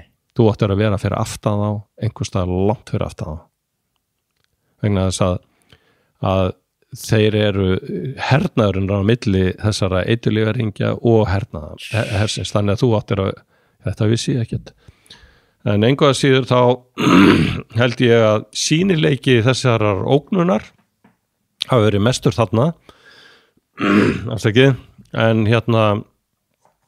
en í reynd hafi ég verið í mestri hættu í við Indland við Myanmar og svo var ég líka í herfylgd í Kólumbíu sem ég þurfti, það var bara ákveðið hér sem var vitað að það væri hættulegt og þar setti ég mig bara í fylgdi bara hernum. Hvernig það eins og að heyra þessar sögur að þér og mér finnst svo fyndið að ég kannaðist við þig áður en þú fórst í þessa ferð að bara Kristján þú ert faðir og þú ert eiginmaður og þú ert afi að hann hafi verið komin á þennan veg á 90 km hraða horfandi á okkur bíl í baksinspeglinum sem var óvíst hvort hann var að reyna að ræna þér eða hjálpa þér í næturmyrkrinu hvernig að vera þessi einstaklingur í þessum aðstæðum og að vissi fjölskyldaðin að þú var búin að koma þér í svona, hvað segir maður á þessi hættulegu svæði eða leitið allt út eins og þú væri bara sigla á milli stórborga og gista á fínum hótelum og hafa það náðugt? Já, sko nota bene ég fór 48 kilometra við skulum segja svona hættulegt svæða því hafi verið 800 kilometrar þannig að þetta er ekki svo stór hluti af þetta enga veginn í samræmi við þann tíma sem ég að segja frá ferðalaginu mínu hér hjá þér skilurðu en þannig að þetta upplifun mín var ekki svo mikil að ég væri mikil að hættu það meira eftir á þegar svona eftir vinslan á sér stað að ég átta mig á því já, býtu nú við, ég var kannski þarna í meiri hættu en ég gerir mig grein fyrir sko og ég var náttúrulega ekki að bergmála þessu beint heim sko eða tala þetta og þetta ekkert stór hluti af mínu ferðalög, ég vil alls ekki gera mikið úr þessu sko, skilur þess að ræða vera ekki að ræða fólk á óþörfu það er þú veist ég hef verið tekin þarna og lent í þessu einhverju Íslendingur, ég held að það verið í raun og veru lítil hætta á ferði sko, það upp í staði svona tölfræðilega síða sko. Þú hittir náttúrulega líka, var ekki fólki frá Ísrael sem var sjálft orðið komið nóg af fjölmiðlaumfjöllun í heimalandið. Já, það er sko það er í þessari umræðu hvar við erum stödd ég hitti þegar Baldur, sonur minn var með mér í Argentínu hann sem kom og heimsótti í ferðinni. Hann kom gaggjart til þess að hjóla með mér í 2 vikur. Kemur til Santiago til Chile og við hjólum saman upp í Andesfjöllin og inn í Argentínu og síðan tilbaka inn í Antofagasta þar sem hann sagði skiljið við mig og ég hélt áfram. En við vorum sem sagt þarna upp í Andesfjöllunum, fórum alveg í 4800 metra hæð og gistum þessi tjaldi í 4400 metra hæð sem var eitt ævintýri en á leiðinni frá Mendoza til Salta í Argentínu þá erum við í litlu fjallaþorpi sem voru bara nokkur hús og það er einhver sveitagisting og þegar við komum í morgunverðin þá eru þar ung hjón með litla dóttur sína og ég eitthvað að taka myndir af dótturinni og svo kynnust við þeim og ég segi hvaðan eru þið og þau segja við erum frá Ísrael og ég segi já, Ísrael, mér alltaf langað til þess að fara til Ísrael, hvernig er lífið í Ísrael og þau segja það gott núna já, það gott núna, hvað er breytt já, það þannig að frá blautu barsbeini höfum við hjónin heyrt af á hverjum einasta degi í öllum fjölmiðlum, bæði í útvarp og sjónvarpi fréttir af eldflauga árás hamaskærulega frá Palestínu til Ísraels og þetta er sko þetta er það enginn sá fréttum sem ekki talaði þetta og þeir senda sko einhverja 10.000 rakettur yfir. Þetta í raun og veru ekki eldflaugar eins og við ímyndum okkur, þetta er svona stærri gerðin á rakettum. Þeir eru bara búið til þess að ógn og þau segja sko við höfum aldrei séð neina af þessum eldflaugum eða rakettum, við þekktum aldrei mann sem að hafði orðið fyrir rakettu, við höfum aldrei heyrt hljóðið í því eða neitt og við sögum bara, heyrðu, akkur slökkuðu ekki bara á útvarpinu og hættum að hlusta á þetta. Og þau gerðu það og lífið þeirra breyttist að þeirra sögn. Og ég var bara alveg gapandi yfir þessu og fór að hugsa, getur verið að þetta sé ástæðan fyrir því að mér líður svona vel. Ég hef ekkert hlustað á fréttir, hvorki útvarpinu í sjónvarpi eða Kastljós eða neitt frá því ég fór að heiman 12. ágúst 2014 og mér bara líður svo vel.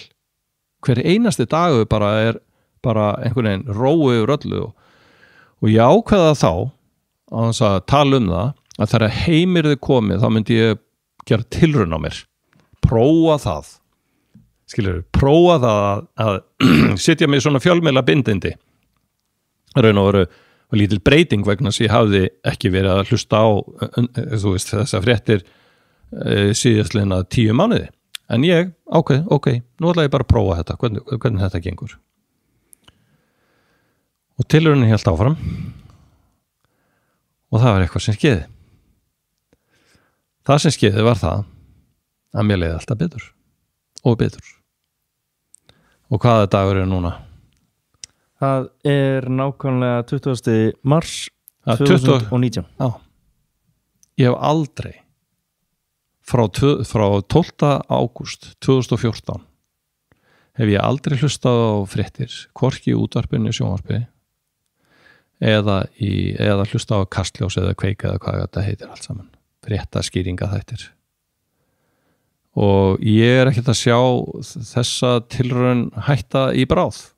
Einfallega vegna þess að mér líður svo vel og ég hef enga þörf á því að fara í jóga til dæmis er bara stórkostlegt.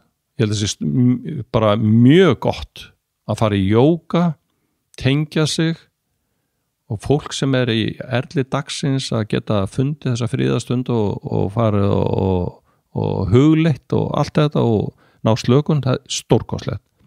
En ég þarf þess ekki. Ég þarf þess ekki, vegna þess að ég er svo slagur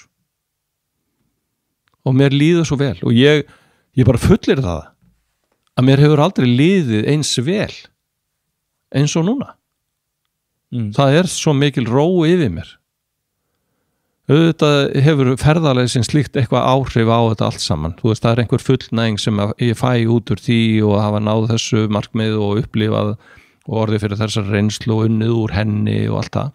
En það og ég líki þessu dálítið núna við, ég hugsa heilsu mína, ég reyna að borða hollan mat, ég hreyfi mig á hverjum degi, ég hef aldrei reykt, ég drekk lítið, ég hófdrykkjumaður, en það sem ég hef kannski algjörlega vanvirt eða ekki passa nógu vel upp á, það er það að gæta þess hvað fer inn á þetta litla box hérna uppi sem við köllum heila. Hvað fer inn á þennan harða disk? Við erum að nema svo mikið á hverjum degi. Við verðum fyrir svo stanslausu áreiti á svo mörgum sviðum úr svo mörgum áttum. Og ég líki þessu svo oft við bara óbeina reykingar. Hér fyrir einhverjum 40 árum þá var ekkert óalgengt að vera öskubakki hérna á borðinu og menn var að reykja í beinni útsendingu eða hvernig sem það er eða innan margmenni en við leifum þessu áreiti að vera allstaðar. Þú fer valla inn á einhvern veitingastæði eða er þetta á biðsal hjá lækni eða flugfélagi eða það eru skjáir út allt og það er alltaf verið að dæla einhverju inn í þig. Og ég tala ekki símana.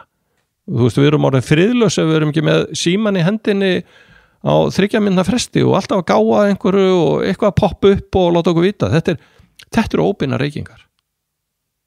og ég held að og þú veist ég engin sko, alltaf ekki gefa mig út fyrir það að vera einhver sko life coach, skilurðu ég bara að segja, þetta ég það bara basic maður sem hefur komist að þessari niðurstöðu að þetta hefur ekki góða áhrif á mig og ég finna á eiginskinu og þegar ég hef lesið greinar og annað og heyri það að það ég ekki svo eini sem að fylgja þessu þannig að áreiti sem við verðum fyrir svo gríðarlegt og hugsaði líka það að bara þetta hvernig ég var innstiltur og mótaður þegar ég kem inn til Íran þetta land sem ég var svo hræddur við nákvæmlega þetta ástæðan fyrir þessu bara að það búið að mata mig af einhverjum ákveðnum upplýsingum og bara forrita mig þetta átti sér ekkert stað í raunveruleikanum ok, stjórnarfarið einhvern veginn og mér íbúarnir og landarnir í Íran ekkert ánægðir með stjórnarfarið það allt annað mál en sko þannig að fjölmiðlun öll hún hefur svo gríðarlega mikið mótandi áhrif á okkur öll og við verðum að vera á varðbergi mín leið til þess að verjast það það að leyfa ekki í rauntíma einhverjum að mata mig ég fylgist hins vegar mjög vel með ég les greinar og ég les greinar í blöðum og tímaritum og á netinu frá fólki sem ég treysti sem ég búin að gefa ákveðin gæðastimpil skilurðu það ekkert fylgjandi einhverju pólitísku skoðun það getur verið menn að öndverðu með og allt það en ég veit bara það að þegar að fólk sest niður til þess að skrifa greinar í blöð að það hugsar á það situr eitthvað niður á blað og það kannski að yfirfara textan og breyta og bæta og passa, já, þetta ekki alveg rétt sagt hér, það að dempa þetta og svo framvegis, þannig að með því að lesa svona greinar eftir virta, góða, vandaða blaðamenn eða píslahöfunda fyrir mér það mikilvægasta í fréttaöflun, ekki einhver 3 mínútna skot í sjónvarpi eða útvarpi það sem allt verið að reyna einhvern veginn að espa liðið upp og slíkt sko, það meira það. Þetta svona svo þegar maður þyrstur þá ekki gott ráð að drekka úr bruna hana. Já, þetta upplýsingaflæði sem að herjar á mann og eins og þú ert að segja, maður getur ekki sest niður á biðstofu án þess að sé verið að dæla ykkur í mann og maður setur engin spurningamerki við það sko, þetta ekkert neikvætt á meðan í stendur, maður vill drepa tíman og maður horfir bara á þetta en síðan kannski svona til langtíma þá allt í hennu maður komin til Íran og sér að áhyggjurnar sem maður hafði af bara náunganum þarna ekkert svona slæmar og fólki bara miklu hjálpsamar en maður hélt út af því að maður hafði aldrei sett spurningamerki við það sem maður var að setja fram í fjölmiðlum. Nákvæmlega.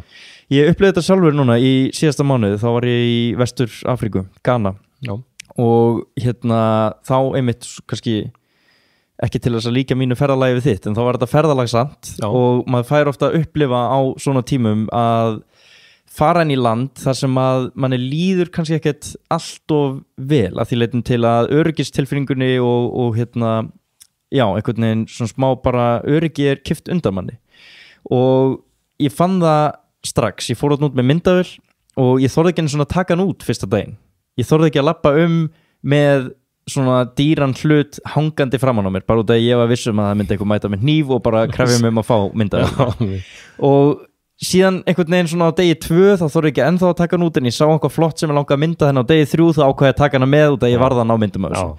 Síðan alltaf bara kemur í ljós að leið maður lappar upp að einhverjum auðvitað horfur hann á myndavélina og spyr út í hann og það hann hefur aldrei séð svona áður og af hverju ég að taka myndir og ég mjög hissa sjálfur ef einhver myndi lappa með myndavél upp á mér neyri bæ en fólkið svo ótrúlega gott í langflestum tilfellum og aðstæðurnar bara svo slæmar að þau hafa engan séns til þess að leiðrétta nema að þú lappir upp að þeim og kynnist þeim.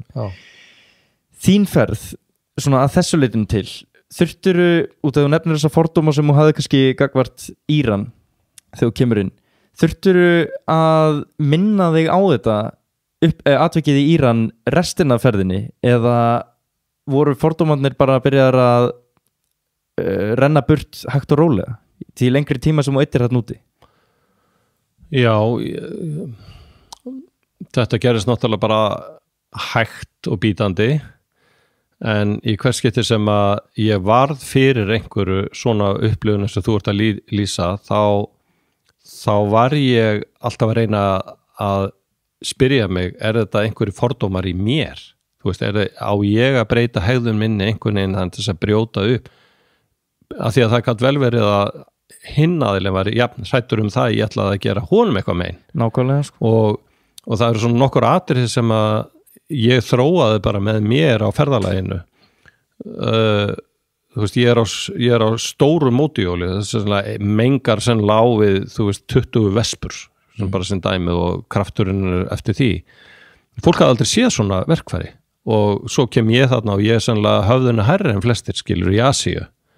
Þannig að, og svo er ég með mótuhjóla hjálminn og svo er ég mótuhjóla galla, þannig að ég er eins og einhver geimvera, þannig að það er ekki furða þó að fólk verið hrætt og maður sér það ángista svipin á krökkunum stundum með mikill þegar ég birtist.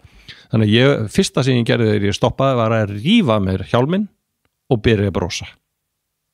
Það er bara fyrsta lögmálið, að það er að brosa. Og síðan bara vera rólegur, skilur þau, og reyna að ná þessari tengingu við fólki til þess að byggja upp trustið og bóki mín, þetta er mikið af portréttmyndum. Þetta er ekki myndir af fólki sem ég stendi í einhverju 20-30 metra fjarlægð með aðdráttarlens og er að taka myndað. Ég er bókstaflega í meters fjarlægð frá fólkinu þegar ég tek myndirnar. Og það kostaði það, ég þurfti að byggja upp þetta trust á milli mín og módelsins. Og það var áskorun fólkin í því. Maður þurfti að nota allan sinn persónulega sjarma sem maður hafði til þess að byggja það upp. Og þannig að myndavélin mín var og mótuhjóli var að vissu leyti svona icebreaker. Þú veist, maður komst að fólkinu á þeirri forsendu að maður er einn á ferðalega mótuhjóli með myndavélina sína og mig langaði til að taka mynda af fólkinu. Skilurðu? Þannig að það hjálpaði mér í því að brjóta þetta upp milli mín og fólksins. Og hvernig er eins og þetta ferðalag út af því nú ertu svo lengi og ég var að spyrja hann Baldur út í þetta sem að mitt heimsótti þarna í 2 vikur eða ekki, þar sem hann var á hjóli líka. Já. Og hann var að tala að hann var alveg búinn á því eftir þetta. Já. Og ég skil það svo vel út af því að vera á svona ferðalagi og eins og við erum að tala á hann þegar öryggirinn er svolítið kippt undan þér og þú ert með svona hjól sem þú ert að passa upp á og mikinn búnað hangandi utan á því. Þú ert það er stöðut svona áreiti, ég meina ofta er mikill hiti og það er sól og það er kannski mikill háaði og hætta í umferðinni. Þetta er tekur svolítið mikla orku úr manni að vera oft bara við í rauninni að gera ekki neitt, sko. Já. Hvernig var svona típiskur dagur hérna? Þetta svona ferðar hljóma alltaf svo ótrúlega vel og þetta hljóma svo framandi og þú veist að tala hann að þú stoppar við eitthvað læk í Íran og sólin skín og vindurinn þetta er bara svona rómatík bara. Nákvæmlega, en ofta tíðum þá er manni bara helviti illt í maganum og komið með sólsting, sko. Já. Sko, bara byrjum á því. Þetta var eitt basl. Það getur bara sagt að miðað við svona venjulega ferðavenjur fólks, þá var þetta bara eitt basl. Ég vissi aldrei hvar ég myndi enda á kvöldin. Það var aldrei með fyrirfram bókað, eitt eða neitt. Hvernig fór það í kerfisfræðingin? Það fór ágætlega, vegna það var ákveðið skipulagið því að vera aldrei með neitt skipulag. Skilurðu? Ég gat ekki, það hefði stressað mig að vera með eitthvað bókað einhvers stað svo að ég ekki náð því og allavega, þannig að, og þess vegna fer ég með tjaldið með mér og svefnpoka og velegu búnað til þess að vera undir það búin að ef ég næði ekki fyrir sólsetur eða þegar myrkvara tók að þá gat ég alltaf tjaldað. En þú veist, ég fann mér einhverja nættingistingu einhver staðar og eins og ég segi, ég var í Asíu var það sko ýmsum toga sko, ég hef aldrei getað boðið til skornum mín upp á það, maður var ýmsu vanur hvað það var þar. En þá er það búin að finna gistingur og þá er það að tryggja öryggi hjólsins, sko. Ég gat aldrei farið að sofa nema ég væri með, þú veist, hjólið örugt einhvers staðar.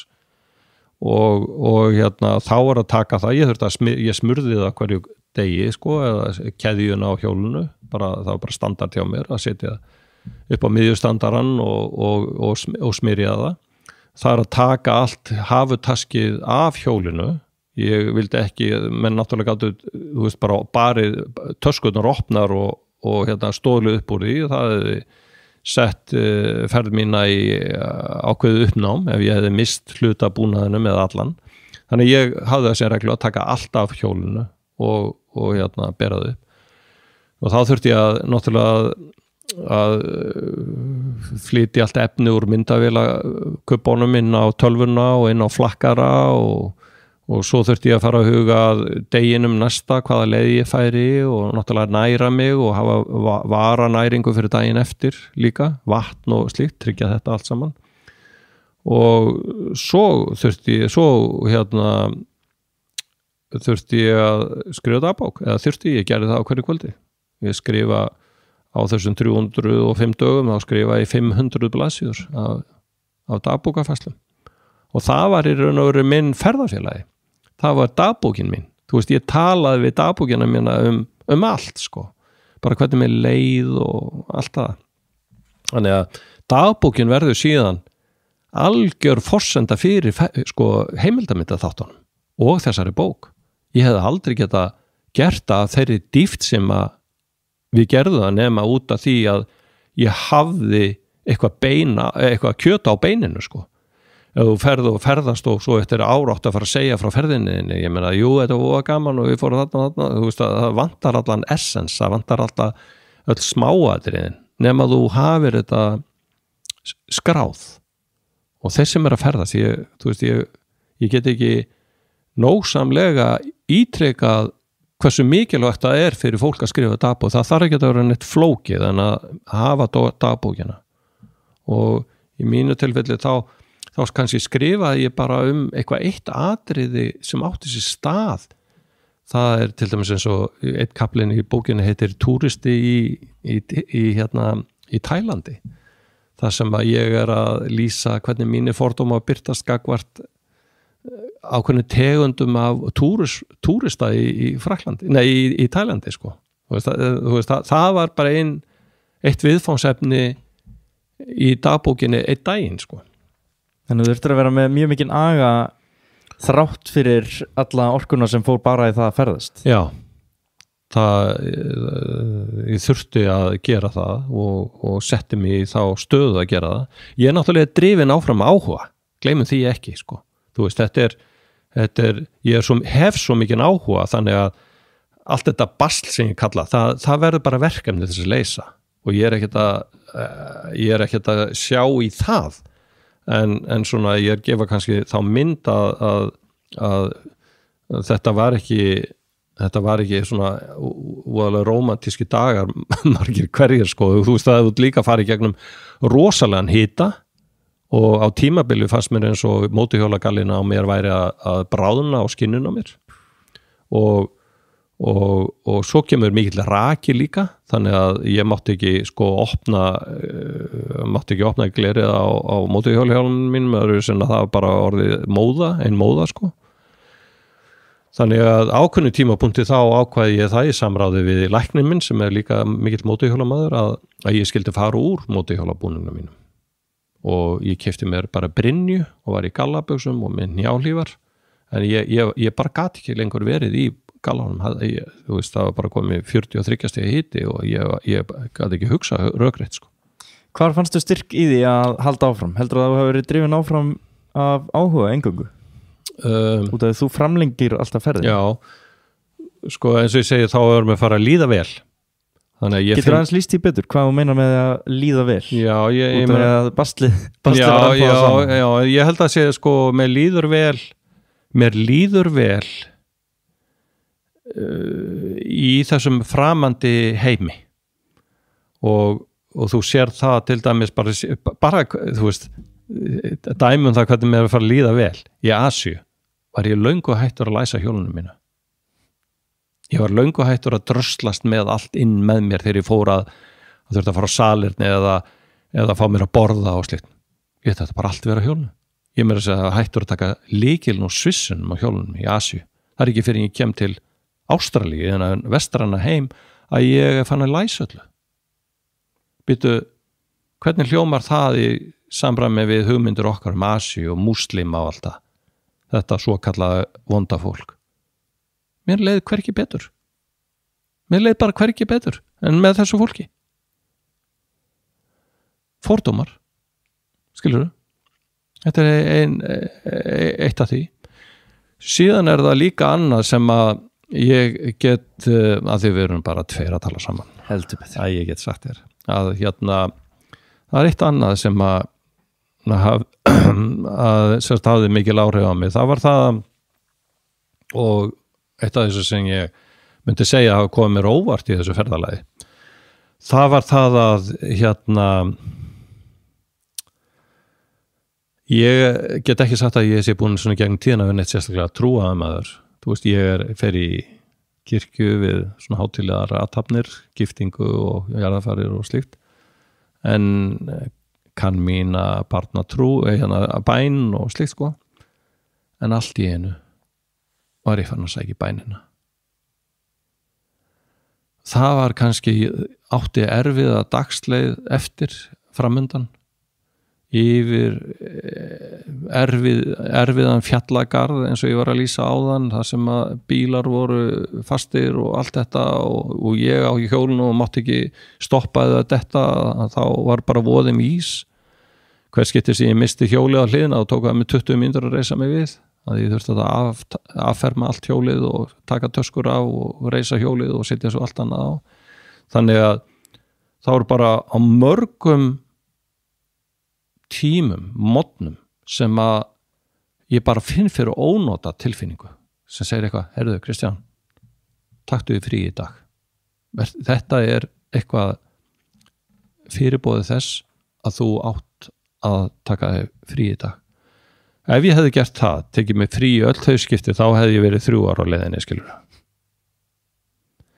Þannig að ég var einn og ég þurfti að stóla á sjálfa mig. Ég gat ekki haft einhverju, hjálpaði mér að reisa hjólið eða gera þetta, eða ég slasast eða eitthvað, að ég var einn. Það var staðreynd. Þannig að ég fer bara að finna fyrir því að ég er bara fann að finna mér einhverja kyrðastund á morgnana á hjólinu, áður ég legg af stað, búin að sitja allt á hjólið, búin að fá mér morgunmatinn, tilbúin í daginn, en samt einhver ónot í mér sem var ekki gott, og það var þá sem ég fann þessa kyrðastund og ég fer með bænina. Ég get sagt þetta að í hvert einasta skipti sem ég fer með bænina, þá finn ég bara fyrir auknum krafti.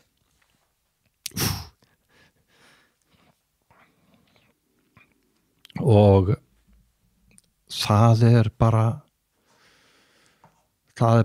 svo yndisleg tilfinning að geta og vita til þess að getur sótt í auka kraft og fundi fyrir því. Og þú veist, ég ekki einn það. Þú sér Ronaldo og alla þessa stráka á þenni hlaupin á fótboltavöllum, þeir signa sig og þakka fyrir, og þeir eru skora og þakka þær almættinu fyrir og allt það. Þetta ekki tilviljun. Það þessu auka kraftur sem hann fær. Og ég held að það sé, að því þú spyrir hvað gerðist, akkur varstu lengur og lengur, það var þessi auka kraftur sem ég fekk úr því að fara með bænir og treysta almættinu. Og svo breyttist það í það líka að þróast út í það bara, ekki bara biðja styrk, heldur bara að þakka fyrir það að hafa fengið þetta tækifæri að upplifa heiminn og sé þetta stórkostlega heim sem við búum í. Þó maður hafi séð allar myndir og heimildamindir og náttúrlífsþætti og bíómyndir og allt það, að koma og upplifa suma af þessum stöðum eru mögnuð moment. Og ég held að það sem hafi líka aukið á þessa upplifun mína var svo staðin að ég var á mótorhjóli. Það að ég var ekki í bíl eða rútu það sem búið að vera að stilla hitastillina á 22 gráður og rakastíð alltaf sama. Ég fann fyrir rakabreitingunni, hvernig þurrkurinn kom. Ég fann fyrir lyktinni, hvernig nú breyttist og var yndisleg eða vond. Ég fann fyrir vindinum eða logninu, hitanum, sólinni, rigningunni, þú veist, allt gerði þetta til þess að auka enn frekar á þessu upplifun mína. Og svo fyrir utan það bara að sjá með eigin augum allt þetta og skynja í þrívídd. Þú veist, stórkostlegustu mómentin voru þarna. Og þetta er eitthvað sem að ég náttúrulega er svo þakkláttur bara fyrir að hafa fengið að njóta, og þetta eru minningin sem ég á inn í framtíðina, engin smá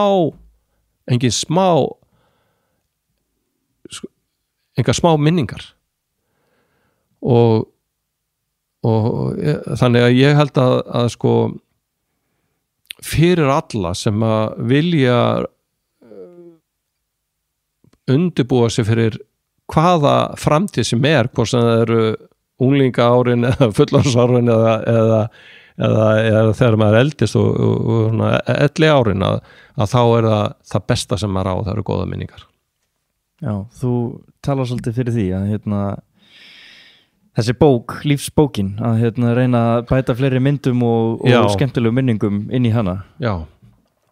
Það er nú einn kaplinn í bókinu minni, það sé fjallum þetta. Og ég meina bókin er náttúrulega líka bara, bókin sem hún gafst út, Hringfarinn, er bara augljóst merkið þetta. Hún náttúrulega bara gafst út bók sem nákvæmlega þessi milli. Já. Bókin er dálítið svona mín, kannski get ekki sagt lífsspeki, en hún er svona mín lífssýn eftir ferðina. Og ég held ég alveg hreinskilinn með það allt saman og bara stend við það. En á einu stað í bókinni þá tala ég um það að lífið er svona eins og myndabók. Við höfum svo ótal margar myndir af heiminum og það eru upplifanir sem hún getur lifað. Og þetta er bara spurningin um það, viltu horfa á fyrstu 2 blaðsíðurnar eða 10 eða 100 eða 1000, skilurðu? Sumir eru bara fyrstu 2 blöðunum. Þeir eru bara þar, alla ævi. Og það getur verið gott fyrir þá. En þeir vita kannski ekki af hinnu. Og það eru kannski einhver tíma sem þeir sjá það, þeir fletta þessari lífsins bók að já, ég hefði kannski ekki átt að staldra svona mikið við fyrstu 2 blaðsíðurnar. Og þannig held ég að lífið sé að það er svo ótalmargt fallegt að gera og sjá og upplifa og eiga minningu frá að við eigum að vera opin fyrir því öllu saman. Og það sem kemur í veg fyrir það að fólk upplifir framandi staði og slíkt er oftast tengt fordómum með mínu viti. Líka getur verið, þú veist, bara líkamlegt og andlegt atgerfi fólks getur verið þannig að það sé hrætt við að fara.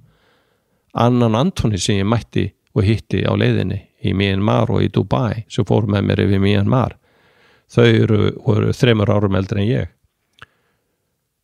Þau voru búin að fara í gegnum massífa heilsufarsvandamál, búin að fara í gegnum hjartaskurð og ég veit ekki hvað og hvað. Þau eru búin að fara 2 sinnum hringinn í kringum hnöttina á móti jökli og búin að koma hingað heim og heimsækja mig. Og þau eru í heimildarmyndaþættinum. Ég ber svo mikla virðingu fyrir þessu fólki vegna þess að þau voru með einhverja 500 pillur af allskyns pillur sem þurftu að taka bara til að halda heilsunni, halda heilsunni eftir þessa uppskurðu og slíkt. Aldrei hægt að þóra.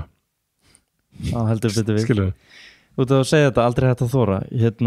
Ferðin tekur smá, hvað segir maður, það kom smá hnökrar á henni þegar þú þarft að fara aftur til Íslands.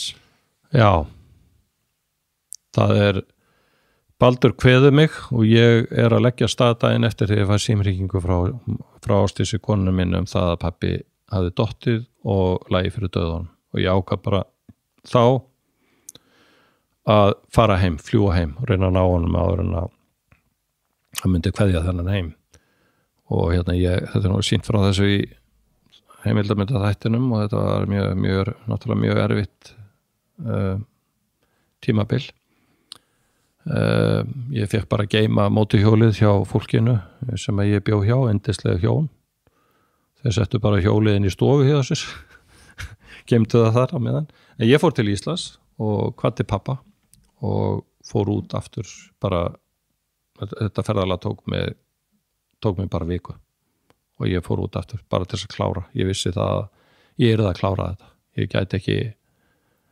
gæti ekki annað og það er aldrei anda pappa að hætta við sko. Nei, nákvæmlega, og eins og vorum að tala um hann áðan með það sem hann var svo augljóslega með þér í liði gagnvart þessari ferð að einmitt bara, ég held að hann hefði öllu heldur viljað að þú myndi bara, hefðir ekki komið og haldið var áfram. Já, einmitt. En þarna einmitt, út af vorum að ræða þennan styrk sem þú varst með, ég halda þessu áfram út af þetta er ákveðið bara þrekvirki að fara eða vera í svona ferð og sérstaklega svona lengi, mér finnst þetta magnað afrek, en þrátt fyrir þetta að þú missir þess að pappaðinn og þú ferð heim til Íslands, ferðin er þannig sem þú ert aftur komin á byrjunarreit en heldur síðan aftur út og svo voru komin einhver svona vandræði með þannig Ásdísi, eiginkonuna. Það var orðin einhver svona samskipta erfiðleikar, það náttúrulega má ekki gleymast að eiginkonan var skilin eftir á Íslandi meðan að þú fórst í ævintýraferð. Já. Þú heldur samt áfram. Já, ég bara fann það þegar ég kom heim að það var einhver þyngsl komin í Ásdísi og ég bara tók á því málið og ræddi það og sagðist finna fyrir því og við krifum það til merkjar og það er eiginlega tvíþætt. Það er annars vegar það að dagbókafærslurnar mína sem ég hafði verið að skrifa, ég hafði sendt það á mjög þröngan hóp vina minna og þú veist, ef maður er að senda svona persónlega dagbækur til fólks og þú færð ekkert feedback tilbaka, engin svörun eða neitt, þá einfallega hættur að senda á þá. Það voru aðrir sem að hins vegar töluðu og ég fekk mjög löng e-mail tölvupósta frá þessu fólki alls konar lýsingar á öðrum hlutum sem það hafði átt sér farið í gegnum en samsinti sig við þessa lífsreynslu mína og þessi samskipti urðu dýpri og meiri og ég eignaðist þarna góða trúnaða vini, skilurðu. Ég fekk ekki þetta feedback frá Ásdísi. Það var einhvern veginn bara hún las þetta yfir en ég fekk ekki feedback þannig að smátt og smátt þá bara fekk hún ekki senda dagbækur og samskiptið okkar urðu kannski svona praktískari, þú veist það þau voru ýmislegt þurft að gera og svona og hún var að bera undir mig og þannig að við afgreiddum þetta praktískt séð og síðan fór hún að heyra kannski frá þessum vinnum mínum sem að voru uppnumdir yfir þessar lífsreynslu minni og ég hafði verið að fara í gegnum þetta og hún bara vissi ekkert það sko og þannig að hún einangrast aldrei í þessu og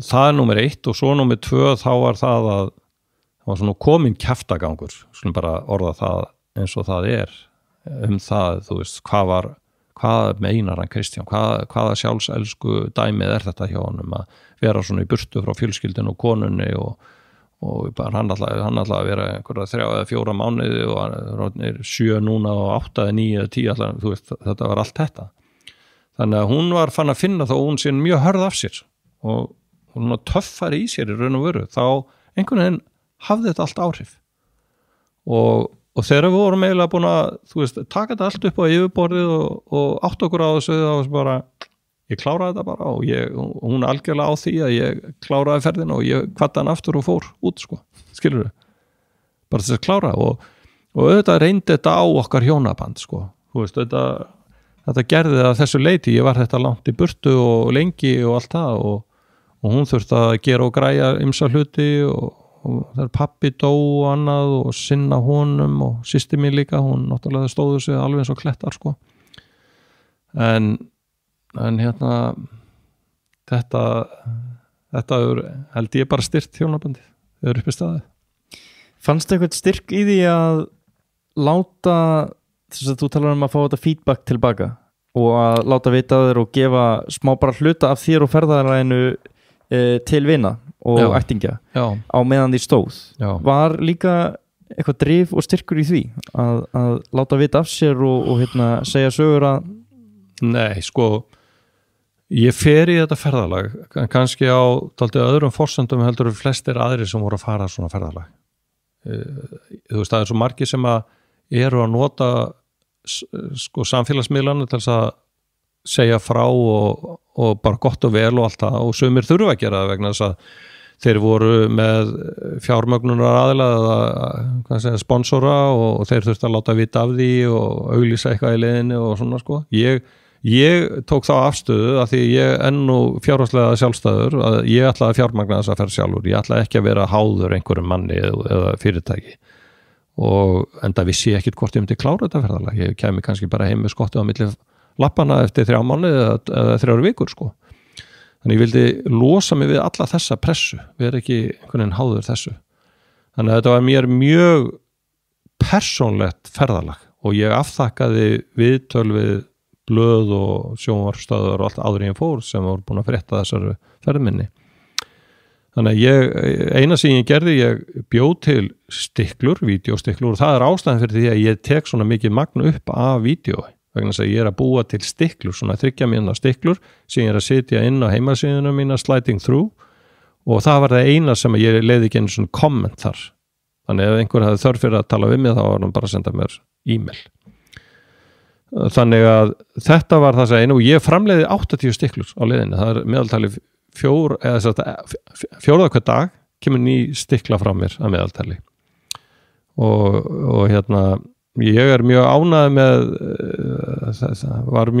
með þessa útfærslu á því hvernig ég var að láta vita af mér og ég heyrði það að fólk var að fylgjast með og allt það en það var ekki að trufla mig við daginn eitthvað að vera í samskiptum stöðum og svona. Ég var að nota þann tíma til að upplefa sjálfur eitthvað nýtt. Þannig að að ég má geta þessa smá mont hérna. Það eru tveir skólar, fjölbrautaskólinn í Ármúla og fjölbrautaskólinn Suðurlands nota þessa stiklur mínar í landafræðikennslu. Nei. Jú, ég veitti þeim sérstaklega yfir inn á síðuna. Ég er mjög stoltur yfir því. Mér finnst það frábært. Þau segja bara að unga fólkið það bara hefur meiri áhuga á landafræði eftir að sjá stiklunar. Sko. Algjörlega.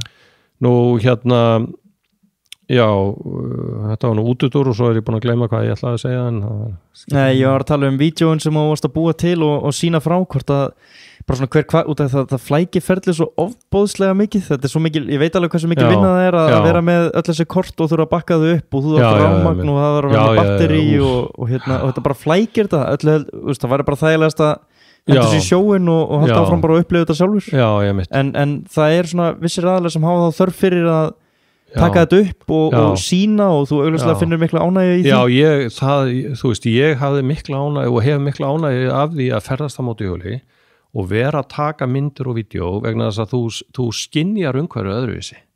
Þú ert að hugsa ekki bara mótífið, þú ert líka að hugsa sko birtuna, þú þekkir þetta nú sem ljósmyndari sko, þú veist, og nú er ég með drónan og þú veist, ég er að sjá þetta fyrir mér og þannig að stundum þegar ég verið að ferðast með, ég minnist þess einu sinni þegar ég ferðast landið með BMWF mótorhjólaklúbnum hérna og vorum eitthvað 10-15 strákar og svo sýndi ég vídeo á einhverju kvöldi og það var eitt sem sagði, býtu, var ég í þessari ferð? Þess að ég sá ekkert af þessu, þá var það bara já, honum sko, skilu þannig að ég er, eins og ég segi, ég er engin mótorhjólamaður, ég er ferðarmaður á mótorhjóli. Þannig skilgreini ég mig meira vegna þess að ég er alltaf að stoppa og ég er að spá og speglura og taka myndir og ég hef þörf fyrir það og þessna var hægt að sína hana þátt. Já, einmitt. Skilur vegna þess að ég tók það mikið að myndum sjálfur. Já, það er náttúrulega komið fram að planið var aldrei að búa til heimildamynd frá og sína á ríkisútvarpinu. Það var bara þessar stiklu sem og í raun og veru sko þegar að þættirnir eru sko það tók hálf fyndið að segja frá því núna það var ekkert fyndið áður en það tók sko ríkissjónvarpið yfir 1 ár að ákveða hvort þeir ætlaði að sína þættin eða ekki og þú getur rétt ímyndað mér að þeir voru ekki vissur hvort þetta væri sko sjónvarpsefni sem fólk hefði áhuga á þetta væri mikil sérhæfing og eitthvað mótorhjóladæmi og eitthvað svona. Hafði fólk áhuga á þessu? Já, viðbröðin voru gríðaleg alveg gríðaleg og þeir hafa bæði úr ríkissjónvarpið og sagafilm hafa sagt að það fari langt fram úr þeirra væntingum en það sjálfur hef ég náttúrulega enga reynslu af svona þáttagerð en ég stend alveg agndofa eftir viðbröðin fólks. Ég er búin að fá það mikið sent af efni til mín, tölvupósta og skeyti og gjafir og ég veit ekki hvað og fólk að stoppa mig út á götu og sem ég tekki ekki neitt og þakka mig fyrir þættina og þetta veitir það mér ánægja, en ég get sagt þér það að ég var stressaði fyrsta kvöldi þegar fyrsti þáttur var að fara í loftið. Ég skil það vel. Þú veist að eftir að sjónvarpið var búin að taka sig heilt ára ákveða þetta og var sjálfstressið svo sem ekkert allt og mikið á mér. En þú ert líka að gefa bara hlut af sjálfu þér í þessa þætti. Það er alveg augljóst hvað, bara eins og núna, öll frásögn er svo ótrúlega einlög og þú veist, þú ert ekkert að klippa út það þó svo þú sért tárvotur að segja frá því að þú hefur verið að missa pappa þinn, þetta er bara svona einhvern veginn, þú bara gafst augljóslega hluta af þér í þættina. Já, ég held að þetta sé bara ég get ekki gert þetta öðru, eins og ég segi kona, ég sagði bara frá ferðalaginu, ég get ekkert búið til einhver aðra mynd af mér en þessa, þetta er bara, það hefur ekkert upp á sig, þetta er bara lífið og við lendum öll í einhverjum geðshræringu eða verðum fyrir áföllum og slíkt og hvernig við tökum á því er persónubundi, svona ger ég það og þetta er bara mín saga, skilur ég skammast mér ekkert fyrir hana þetta er bara, ég bara segi hlutina eins og þeir komu mér fyrir sjónir. Algjörlega. En fannstu fyrir breytingu á sjálfu þeir þarna úti eins og þau vart að tala um þessi að þið byrjaði að líða betur? Byrjar kannski að finna fyrir einhverjum svona, ég ætla ekki að segja persónuleika breytingum, en það er til dæmis ein klippa á þér þar sem að þú ert dansandi með heyrnartól í eyrunum og ég hugsaði, þið voruð að kemur ekki óvart ef að Kristján fyrir 10 árum hefði bara alls ekki gert þetta. Já, ég hef alltaf gaman að dansa. Já. Þetta var reyndar, þessi klippa var tekin í Indlandi og hún var gerð af ákveðnu ásetningi við að tók okkur 4 daga að fá, og þá voru Anna og Antoni með mér, vorum að reyna að fá leysa mótuhjólur og tolli og þetta var alveg rosalega skriffinska og við vorum alveg að klikkast. Já, þau voru hvað, 4 daga? 4 daga bara í þessu sko. Já. Samtals 10 daga eða 8 daga því að það kom þarna inn einhverju frídagar líka sko, þetta var klikkað að sjá þetta. Og maður aldrei átt að segja á því hvað þetta gæti verið flókið. En við ákveðum þá sagði Ann, hún sagði, herðu, nú þurfum við einhverja gleði í þetta. Og við búum til eitthvað svona happy moment og ég bjóð til vídeo sem að fjallaði þetta happy moment og ég notaði músíkjana með happy lagið Happy Pharrell Williams, Williams og ég notaði það og klippti það inn í hans vídeo og þetta var bara project hjá okkur og rosalega gaman og þetta var hluti af því vídeoi þessi klippa þarna og rosalega gaman að búið það til og ég held ég tæki mér nú ekkert allt og alvarlega en jafnvel fyrir 10 árum síðan hefði ég gert það líka sko en aftur að þessu vídeo þá var það klippt út af sko hýsingaraðalunum að því að ég var ekki með leyfi fyrir músíkinni. Nei, Pharrell Williams gaf ekki leyfi fyrir hringvaran. Ég gata hans í kreditlistunum en það var ekki nóg. Hann setti þetta samt við þið. Já, en þú vilt ekki meina að það hafi orðið mikil breyting á þér eftir þetta? Jú. Vissulega maður, vissulega sko. Það sem að gerist á svona ferðalagi er náttúrulega eitthvað sem að maður átti aldrei von á. En það segir sér sjálft að þegar þú ert að keyra á mótuhjóli 48.000 kílómetra þá ertu mikið með sjálfum þér. Einn inn í hjálminum. Engan til þess að tala við. Svo ég tala nú ekki að fara yfir allar þær eyðimörkur sem ég fór í gegnum einhverjar 6 eða 8 eyðimörkur og sumar hverjar mjög langar yfir einhverju 1000 kílómetra og þetta er ein bein lína nánast í miklum hita 40 plus og þú ert einn þarna að keyra dag eftir dag í þessu og það eitthvað sín skeður innra með þér. Og hjá mér þá voru það sérstaklega eyðimerkurnar sem að gáfu mér einhvern veginn svona, voru svona einhvers konar heilunatími fyrir mig. Ég fór að hugsa svo margt bara um lífið, og ég fer að huga að, þú veist, bara uppeldisárunum mínum, unglingsárum og samskipti mínum við foreldra og systkini mín, vini og vinnufélaga, konuna mína, börni mín og þú veist, allt og það bara hellist yfir mann einhver óendanleg bara gleði, ánægja, bara þakklæti. Ekki bara þakklæti fyrir það að hafa fengið þetta tækifæri að ferðast, heldur bara þakklæti fyrir lífið sjálft. Þú veist, þetta jarðvistarleyfi sem að okkur var úthlutað hér á þessari jörðu, og í samhengi allra hluta þá þetta brot úr sekundu sem við lifum.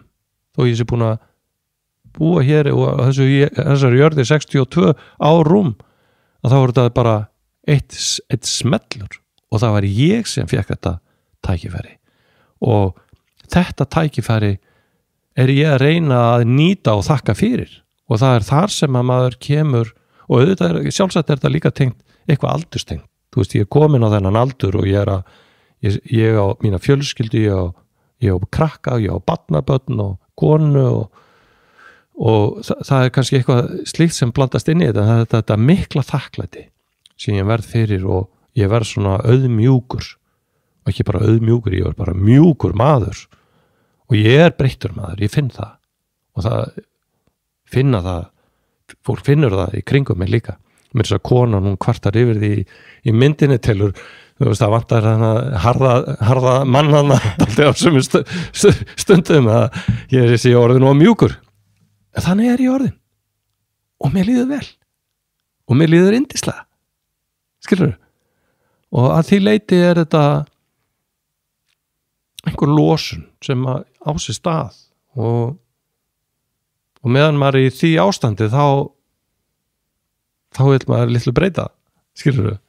Það bara þakklæti, og líka bara öll þessi eftirvinnsla eftir ferðina, vegna þess að það ekkert sjálfgefið að fá þetta tækifæri sem ég fekk, að búa bæði til heimildamynd og bók og klára uppgjör ferðarann. Mér fannst ferðin ekki hafa lokið ferðinni fyrir en ég var búin með þetta, og þetta var svona, það bara vita málað þú verður fyrir svona mikilli lífsreynslu, sem betur fyrir var þetta jákvæð lífsreynsla, en aðrir hafa orðið fyrir ástöðunarmissi í flóðum og sjóskaða og annað, og það þarf að hjálpa þessu fólki, það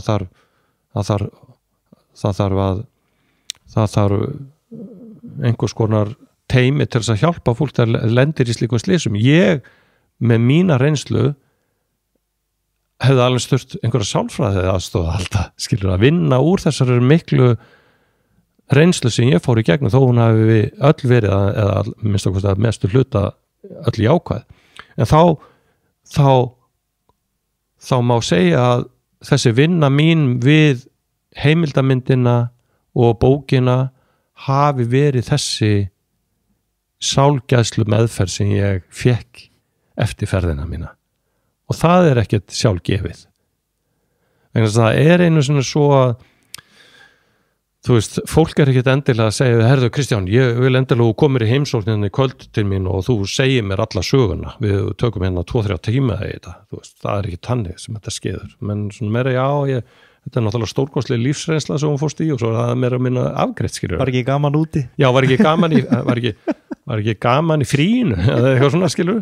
Þannig að þarna þetta alveg ný, og ég vissi að ég þurfti einhverju uppgjör eftir ferðina, vegna þess að ég lendi í því þegar ég var skiptinemi 17 ára, kem heim, það tók mig 3 ár að jafna mig á þeirri reynslu. Ég fór í gegnum menntaskóla árin mín í ákveðnu leiða, mér leiddist það tímabil. Þannig að ég vissi alveg af því að ég þurfti að gera eitthvað í því og að meðvitaður það, skilur. Síðan skeiður annað líka sem að kemur mér algjörlega óvart og í raun og veru alveg nýtt ævintýri. Það það að afsakið, það það að hérna viðbröðum við heimildamynda þáttunum og bókinni hafa verið svo mikil, ég hef fundið svo mikið fyrir fólki sem að, eins og ég var að segja það frá, það hefur skrifað mér hjón, skrifað mér einlagt bréf sem ég á og ég átti að eiga það, þú veist, fyrir mig alla ævi sko, og fólk hefur sendt mér frumsað með ljóð og lag og þú veist, og hérna bara, og fólk að stoppa mig hér og þar og hérna og tjá hugsin, gagvart þessu öllu saman, og svo það líka fyrirlestrarnir sem ég hef búin að vera að halda, ég hef verið kallaður eftir því að hérna halda fyrirlestra hjá svona félagasamtökum Lions og Outfellow og Gifanis og allt þetta og Rotary, en einn staður það sá sem að eiginlega hálfstendur upp úr þessu öllu saman, það var þegar Kristján Björnsson, hérna vígslubiskup, hringdi í mig fyrir jólin og baði mig að halda aðventu hugvekju í Skálholtskirkju. Það mikið leiður. Það var bæði heiður, en það var stórkostlegt, það var líka sko bara stórkostleg stund að standa í kirkjunni og segja frá þessari upplifun minni. Ég hafði 20 mínútur, ég pakkaði þessu inn á 20 mínútur, men þetta moment var magnað og hérna stendur að þýleitið upp úr. En svo núna ég líka að fara að halda í fyrsta skipti sjálfur fyrirlestur sem ég ætla að hafa opinn og verður haldinn í Veröld, stofnun Vigdísar Finnbogadóttur 23. laugardaginn komandi 2003 og hérna þar verður opið fyrir almenning. Þú ætla bara að halda sjálfur, segja frá ferðinni segja frá. Hvað það sem fólk vil heyra? En svo, hvað það sem kveikir upp í fólki þegar og akkur opnast augun þeirra yfir svona ferðalög? Hvað það við það að ferðast? Já, ég held að ég held að fólk vilji vita kannski einhver svona meira bakgrunns og fá bakgrunns upplýsingar ferðalag mitt heldur en bara ferðalagi sjálf, skilur. En það ég að stíla meira inn á það, ég ekki að fara að endur segja það sem ég segi heimildamynda þáttunum. Það ýmislegt sem að kemur þarna inn sem að ekki var nefnt í myndunum en mér finnst hafa vægi í allri sögunni og þar ég kannski að gefa enn frekar af mér og segja frá einmitt hvernig ferðalagi hefur mótað mig og hvaða áhrif þetta hefur haft áhrif á mig og svo framvegis. En það eru fullt af spurningum sem að ég alltaf spurður á þessum fyrirlestrum og ég alltaf að breyta fyrirlestrinu mínum eftir því sem að spurningum fjölgar og mér finnst kannski áhugaverða spurningar að koma fram. Það til dæmis eins og spurningin það, hvar fannst þú lífsglaðasta fólkið? Hvar hittir þú lífsglaðasta fólkið? Önnur spurning, varstu rændur? Hvað kom þér mest á óvart? Hvað veistu núna sem vissir ekki áður? Klassíska spurningin, hvað kostaði ferðin? Skilur það þessar spurningar sem að brennur á fólki og fyrirlesturinn minn hann gengur alltaf út á það að svara þessum spurningum. Auk þess alltaf í lokin þá gefi fólki tækifæri til þess að koma með nýja spurningar sem ég bæti þá líka við ef að mér finnst það áhugaverðar. Skilur það? Ótrúlegt. Hvernig finnst þér varandi þetta, hvar þú hittir glaðasta fólkið? Mér langar kannski að meira að vita hvar mesta menningarsjokkið átti sér stað. Mesta menningarsjokkið var þegar ég kom vegna þess að ég ákvað að hætta við nokkrum dögum eða vikum áður en ég fór að laða á stað og hætti ég við að fara í gegnum Pakistan. Já, hætti við það. Leiðin sem ég var að fara leiðin sem ég var að fara hún var enga veginn og örugg. Þannig að ég þurfti að það var bara hverjum degi verið að drepa fólk þarna. Já, eða fólk rænt. Þannig að ég ákvað að fljúga frá Dubai til New Delhi, yfir Pakistan. Og Ann og Anthony sem voru með mér, þau voru búin að ákveða að gera það líka, þannig að við fórum saman í þessa vegferð. Þannig þegar við komum frá Dubai sem að glæsiborg sem reist á sandi í orðsins fyllstu merkingu, en þú finnur ekki flottari og hærri byggingar í heiminum heldur en þar. Þegar við fljúum síðan yfir til Delhi og komum þar, tókum nætuflug út í resta miðan, komum upp og ég tek hérna metróin frá flugvellinu niður í bæ og kem upp, og það sem býður mín þar, það var menningarsökkið. Þar var bara fólkið, það lá á gangstéttum, á umferðareyjum, bara sofandi þarna, og það var ekki einu sem með eitthvað yfir sér, sko. Það bara lá þarna á öllum þessum stöðum, maður bara þurfti að klofa yfir fólki til að komast, nánast. En þá er það þannig að þetta fólk, það er ekkert að eyða tími í það að fara eitthvað heim til sín, heldur er það bara að nota tíman og sofa, og svo vaknaðu eldsnemma á morgnana og opnaðu sölutjöldin sín og byrja að selja og allt það. Og bara allt í kringum Indlandi er rosalegt, sko, það er átaksverkefni að koma sér í gegnum Indland á mótorhjóli. Já, ég trúi því. Og hérna, ég sýni frá því í þessum fyrirlesturum mínum, hjóladag sem ég fer í gegnum ákveðna borg, Basti heitir hún, og það er reynd ótrúlega að sjá að maður skildi hafa verið þar á ferð, sko. Það er ég bara, en og aftur fólkinu líður vel, og kannski er það bara í höfðun á mér og okkur Vesturlandabúa að hverju fordóma gagnvart þessu fólki. Já.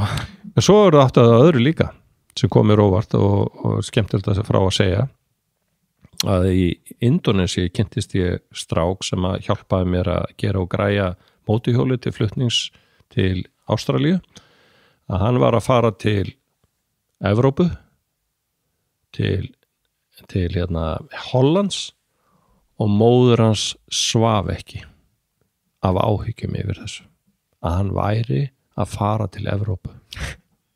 Til Hollands? Til Hollands. Þú veist, þarna er verið að drepa menn vinstri og hægri, sprengja fólk upp, nýbúið að sprengja einhver upp í einhverju hverfi í hérna París, og þetta er það sem er náttúrulega endur ómað til þessa fólks. Þannig að það hafði ákvæmna ímynd af Evrópu. Þú myndir ekki láta þetta til hugar að hræðast það að fara til Hollands, þó að einhver hryðjuverk hafði átt sér staði í Lyon í Fraklandi, skilur þau. Nei. En fyrir þetta fólk, þau voru hrædd Evrópu, eins og við erum hrædd að fara til Íran eða hvað það er. Hugsa sér. Já. Það er eins og þegar maður fyrir til Vietnam og þeir tala the American War í staðan fyrir the Vietnamese War. Já, nákvæmlega. Vietnam War, já. Það er hérna, það var ákveðin viðbrigði að heyra það í fyrsta skipti. Já, nákvæmlega. The American War. Bara, já, auðvitað, þið talið ekkert þetta sem Vietnam stríð. Já, nákvæmlega. En þú sagði mér frá kínversku málsætti, sem hljómar einhvern veginn svo að ef maður á fleiri en 7 hluti þá eiga hlutirinn þig. Já. Þú hefur svolítið breytt, ég ætla ekki að segja neysluhyggju, en svona veraldleg gæði að eiga hluti og hérna, hvað er orðið yfir það að alltaf hérna, stólu úr mér. Já, svona efnisekju maður eða lífsgæða kapplaupið eða hvað við vilt kalla það, við erum neyslu þjóðfélag, við byggjumst, okkar vestræni heimur byggist á því að framleiða neyslu vöru og selja og endur hanna og endur bæta til þess að geta selt aftur og svo framvegis. Þetta þekkjum við úr farsímum og tölvum og bílum og öllu. Nákvæmlega, maður vill alltaf vega að nýjasta og besta. Já, þú verður fyrir áreiti gegn auglýsingar það að þið skortið þetta fyrir það fyrsta, þið vantið þennan hlut og þú kaupir hann og þú ert ekki fyrirbúin að kaupa hann, það er búið að koma því inn í að þú þurfur endilega að fá þér uppfærsluna og kaupa nýjustu útgáfuna og allt það, og náttúrulega tískan gengur út af þetta allt saman líka, tísku straumar í þessu og hinu. Öll verður fyrir áhrifum hvað þetta varðar og sjálfsög ég líka og ég hef algjörlega tekið þátt í, ef að segja, lífsgæða kapplaupi og það er líka gott að geta það er líka gott að geta aukið lífsgæði sín með ýmsum móti og það kostar pening skilur það eigur lífsgæði okkar en leið og við erum farin að láta stýrast af einhverjum öðrum öflum og hlaupa eftir hlutum sem við höfum ekki not fyrir að þá náttúrulega höfum við ekki orðið sjálfstæðan vilja og það sem þú ert að í er það að ég hef breyst að þessu leyti og það er einhvern veginn þannig Snorri að við vitum það öll að það þarf ekki að segja það að hlutir veita þær aldrei hamingju þau geta veitt þér einhver ánægju tímabundna ánægju en þau veita þær aldrei hamingju það er alltaf aðrir hlutir en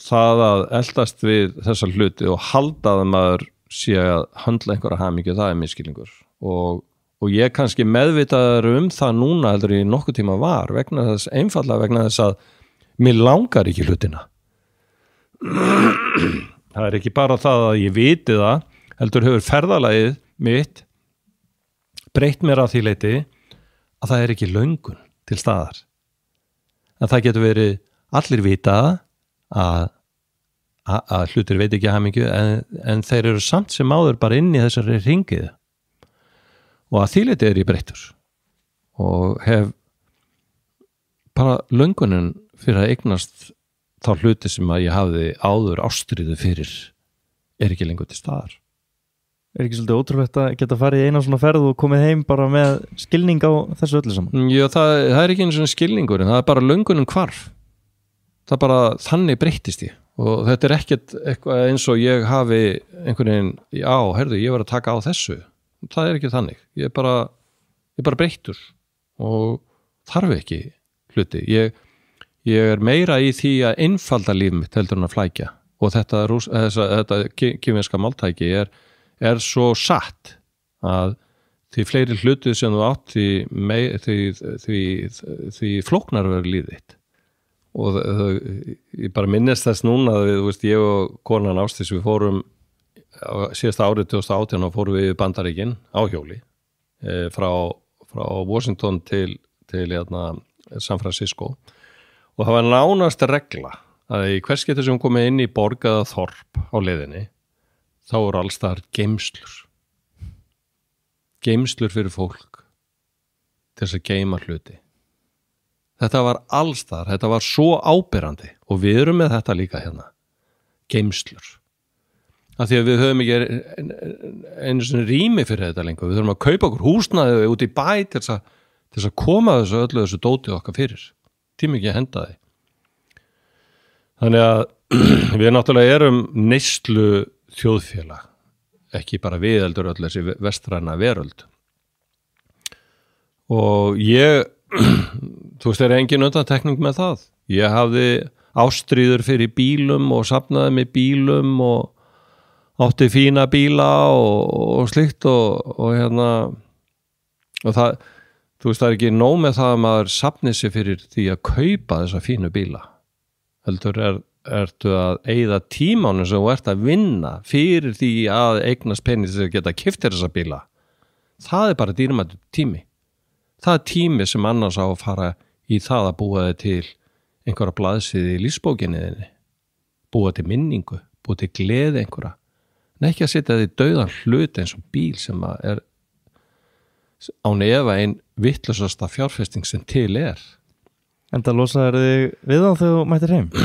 Já, ég losaði mig við einhverja 3 fína bíla og er bara núna á golf, e-golf og er allsæll. Komin á rafbílunum? Já. Já, mér er svolítið magnað við þetta að þú hafir áður en farið út verið að vinna og eitt penningnum í eitthvað svona eins og við tölum í þessu tilfelli bíl og núna ertu komin heim og öll þín vinna liggur að mestu í því að gefa út bókina og heimildaþáttinn og allur afraksturinn öll þín laun, ef svo má kalla það, ágóða bókinni, það fer í gott málefni. Já. Út af að við byrjum að ræða þessar 3 vitringar sem þú hittir hérna í byrjun, þá er þetta nú einhvern veginn alltaf koma ótrúlega saman með ferðalögin, rækta þinn hæfileika sem er ljósmyndunin og síðan að láta gott að sér leiða. Já. Getur hann sagt mig frá því í hvað allur ágóða af sölu bókarinnar og heimildamyndarinnar fyrr? Já, ég, sem sagt, þegar ég ákveð það, þegar ákvörðin er tekin það að búa til bókina og það er meira heldur en einhver svona fótoalbum og bók, heldur er þetta sjálfstæð bók og hún er seld, að þá fannst mér ég ekki geta einhvern veginn hagnast á þessu. Mér fannst að þetta var mér of persónulegt og ég vildi bara láta eitthvað gott að mig leiða, láta þetta til almanna heilla.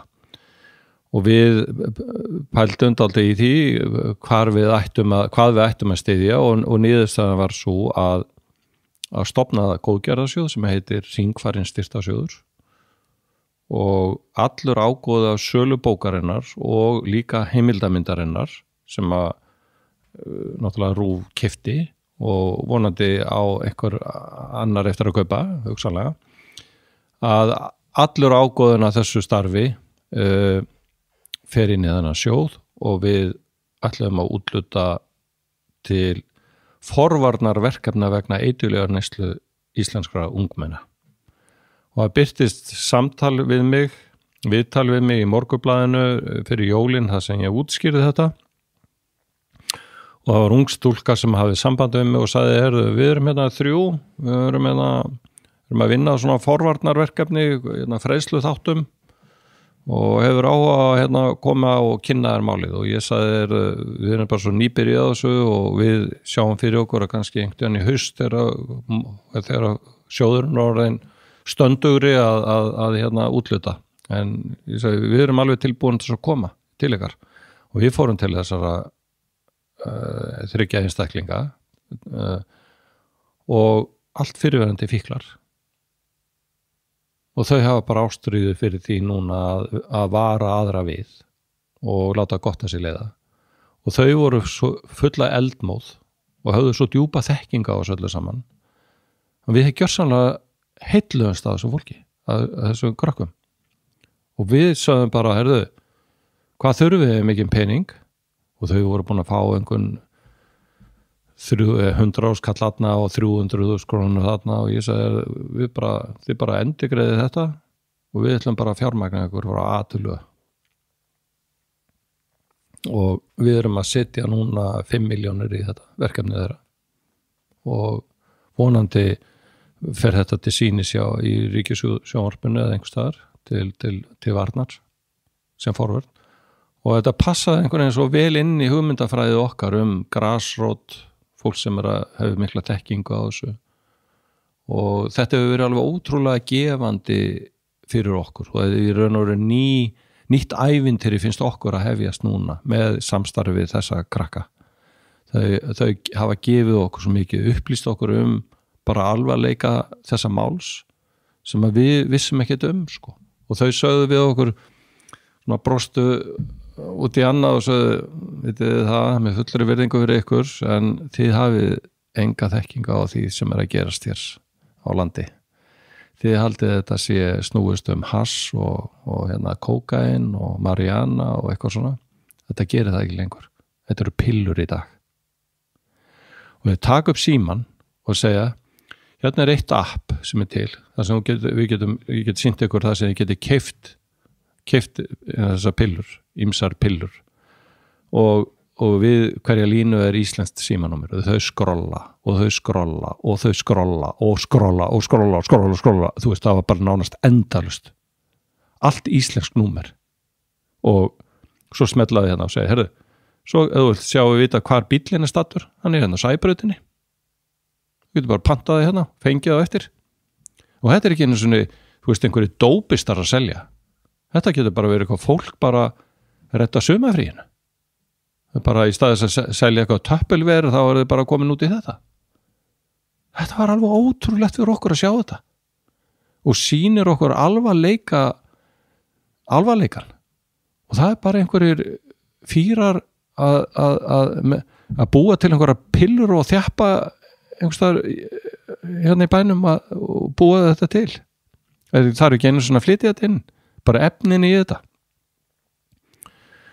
Og þetta ekki einu það sem að maður kalla læknadóp. Ég veit ekki hvort að þetta sé rétt skýringin á læknadópi. Ég skilji það þannig að læknadóp sé eitthvað sem þú færð skrifað af lækni og ferði í apótek og færð. En þetta bara pillur sem eru bara búna til með því að fyrir að fyrsta náttúrulega búa til einhvers konar áhrif, en ekki síður það að gera það háð pillunni. Og þú þarft ekki nema eina pillu og þú ert bara fallin. Þú bara verður að fá annað og þú ert bara búin. Hvað kemur til að velja þetta málefni til þess að styrkja?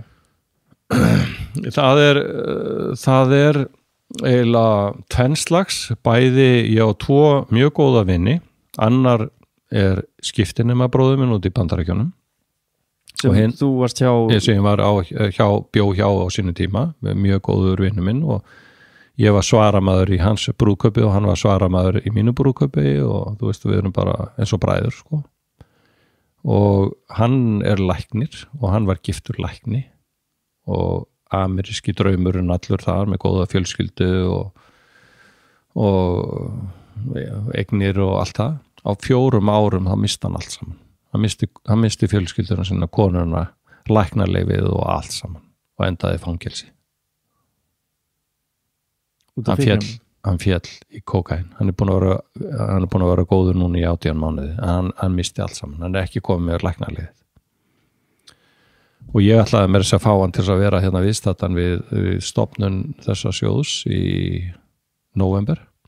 Hann fekk ekki leyfi frá amerískum fangelsis yfirvöldum að koma til Íslands þó hann væri komin út af fangelsinu. Þannig að þarna hafði ég eina sögu. Ég á sögu af æsku vini mínum líka og hann lenti í klóm einhverja mafíu, rússnesku mafíunar eða einhver mafía á Spáni og var sendur til Argentínu árið 2010 til þess að sækja 7 kíló af kókaíni og hann var tekinn á flugvöllum í Buenos Aires og settur í fangelsi. Og við hjónin eins og kom fram hjá mér, þá vorum við úti í Argentínu árið 2011 og ég bara fann það þá þegar ég var þar að ég var það heimsækjan, ég bara fann fyrir honum svo mikið. Þannig að ég vann í því að fá leyfi og það tók mig hálfa mánuð að fá leyfi til að fara þannig inn í fangelsið. Og ég var á annan sólarhring að jafna mig bara í rúminu. Ég bara komst ekki úr rúminu eftir að hafa farið þannig inn í þetta fangelsi. Ég var gjörsamlega búinn á því. Hann er 1,94 á hæð og minna hann hafi verið 64 kíló. Já. Og hann var í lúxusfangelsi þar sem ég kom til hans. Ég ætla nú ekki að fara að lýsa aðstæðum þar, það er hryllingur sko. En fangelsi það sem hann hafi verið áður, að það voru 70 manns í sama herbyggi og það var reitt salinni, það bara gerðu þarfir sínar í 1 horni og 50 cm milli beddana. Þannig að þú veist, þetta er skelfilegt og þannig að þetta gera það verkum og líka reynsla mín við það að fara í gegnum Mið-Ameríku og Mexíkó. Hún hafði gríðarleg áhrif á mig eins og ég lýsti hér áður. Þetta, öll þessi, þá sögum við, ok, það er engin önnur samfélagsógn sem er meiri hjá okkur heldur en eiturlyfi að váin er. Og hún er raunveruleg og þú veist, við ætlum ekki að fara hér út á torg og boða það, en við ætlum að reyna að vera þetta hreyfi afl fjármagnsins sem þarf til þess að fólk geri það. Við í sjálfins höfum ekki vita á vandamálinu, en það sem við ætlum að reyna að gera er að búa til fjármagn til þess að fjármagna þessa starfsemi. Og hvernig getur fólk orðið ykkur að liði? Ég kaupa bókina. Já, hvar gerir maður það? Þú getur gert það á hringfarin.is og þú getur líka farið í alla bókabúðir núna. Hún seldist upp bókin fyrir jól en hún er nýkomin í bókabúðir. Já, þú varst að endurprenta þannig að það komið nýtt upplag Já. Og það var engin frítt eintak, ekki einu sinni forsetinn sjálfur Nei það bara prinsipið að það ekki gefið hvar á ég að mynda línuna í sandinn þar ég meina það ekki einu sinni sinni mínir þeir fá ekki bókina að gefa sko. En það líka eins og þú sagðir ef þú þarft að gefa hana þá þarft að borga fyrir hana sjálfur þú þarft að kaupa hana og gefa einhverjum hana nákvæmlega. Út af því að þú ert ekkert með þú ert ekki að fá neinn laun fyrir þetta og þú getur ekkert bara láta eitt eintak í markaðskostnað eða hvað sem út af það fer bara allt í sjóðin allt efni bókarinnar það er að segja frum efni bókarinnar komið sem eign inn í sjóðin frum efni heimildamyndarinnar komin inn í sjóðin þetta okkar framlag sem að við gáum sjóðnum í upphafi þannig að allar tekjur sem verða til af þessu fara beint inn í sjóðin og öll okkar vinna við sjóðin, hvort sem það að halda kynningar eða hvað sem eða keyra út bækur, ég keyri út bækur á kvöldin sem að verða pantaðar og það bara gaman að því, ég bara mjög gaman að því að það er allt gert í sjálfboðavinnu og ég kannski get upplýst að ég hafði gaman að því að var að koma frá Þýskalandi og ég átti fund með BMWF framleiðanda mótuhjólsins og markaðsdeildinni þar og þessi markaðsdeild hún er skipt upp í marga hluta sko en þessi markaðsdeildin sem ég hafði samband við þeir sjáum það sem kallað product placement það að koma mótuhjólum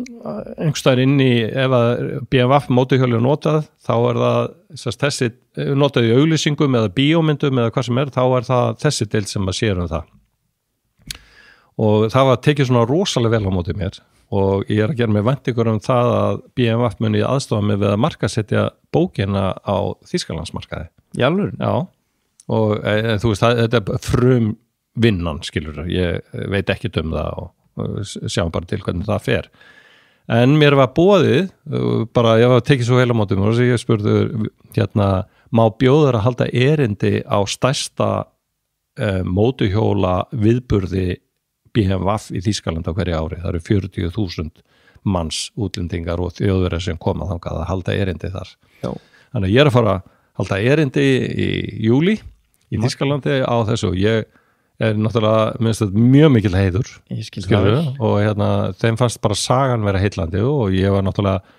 ekki að koma með einhverja óljósar hugmyndi til þeirra og svo ég bara sýndi bókina og þættina og allt saman búin að gera upp ferðalagi og þeim fannst þetta vera nýr vinkill svona venjulegu maður sem fer á mótuhjól skilur þetta ekki eins og ég sé búin að vera frá unga aldri á mótuhjóli ég byrja 2012 fyrsta skipti á mótuhjóli En nú, ég veit að þú vilt ekki kominga og láta lítið út fyrir að þú sett með öll svörin bara við lífinu eftir eina svona ferð en ég samt horfa á þig og hugsa bara það hefur nú eitthvað gerst og hann er nú einhverju nær eftir þessa ferð út af því að hann selur hérna bílana og hættur að fylgjast með fjölmiðlum og Baldur talar hann sé allir orðin miklu opnari og tilfinningaríkari geturðu svona með því bara það sem þú ert búin að læra og ég kannski svona vísa þá allra helst í þessa hringferð en það er mikill lærdómur í henni fyrir sjálfan þig hvaða ráð myndirðu svona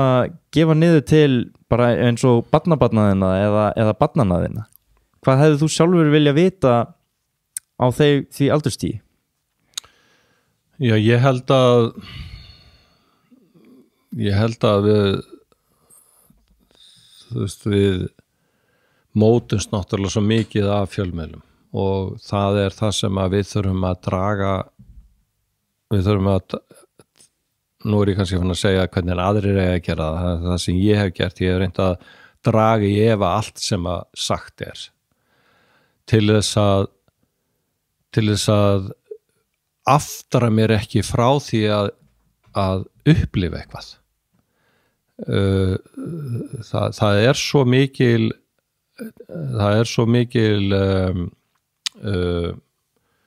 hvað ég segja, mikið frelsi sem felst í því að vera óttalus, íta óttanum frá þér, ekki að byggja það upp með þér og leiðut búin að gera það að íta óttanum frá þér, þá ertu farin að upplifa hlutina á svo allt annan hátt og þetta ánáttúrulega ekki síst við sko bara ferðalega á framandi stöðum og það á enginn að láta það stoppa sig og það er það sem að ef einhver skilaboð ég myndi vilja gefa til ungviðsins og fólk sem hefur ánægjaði að ferðast eða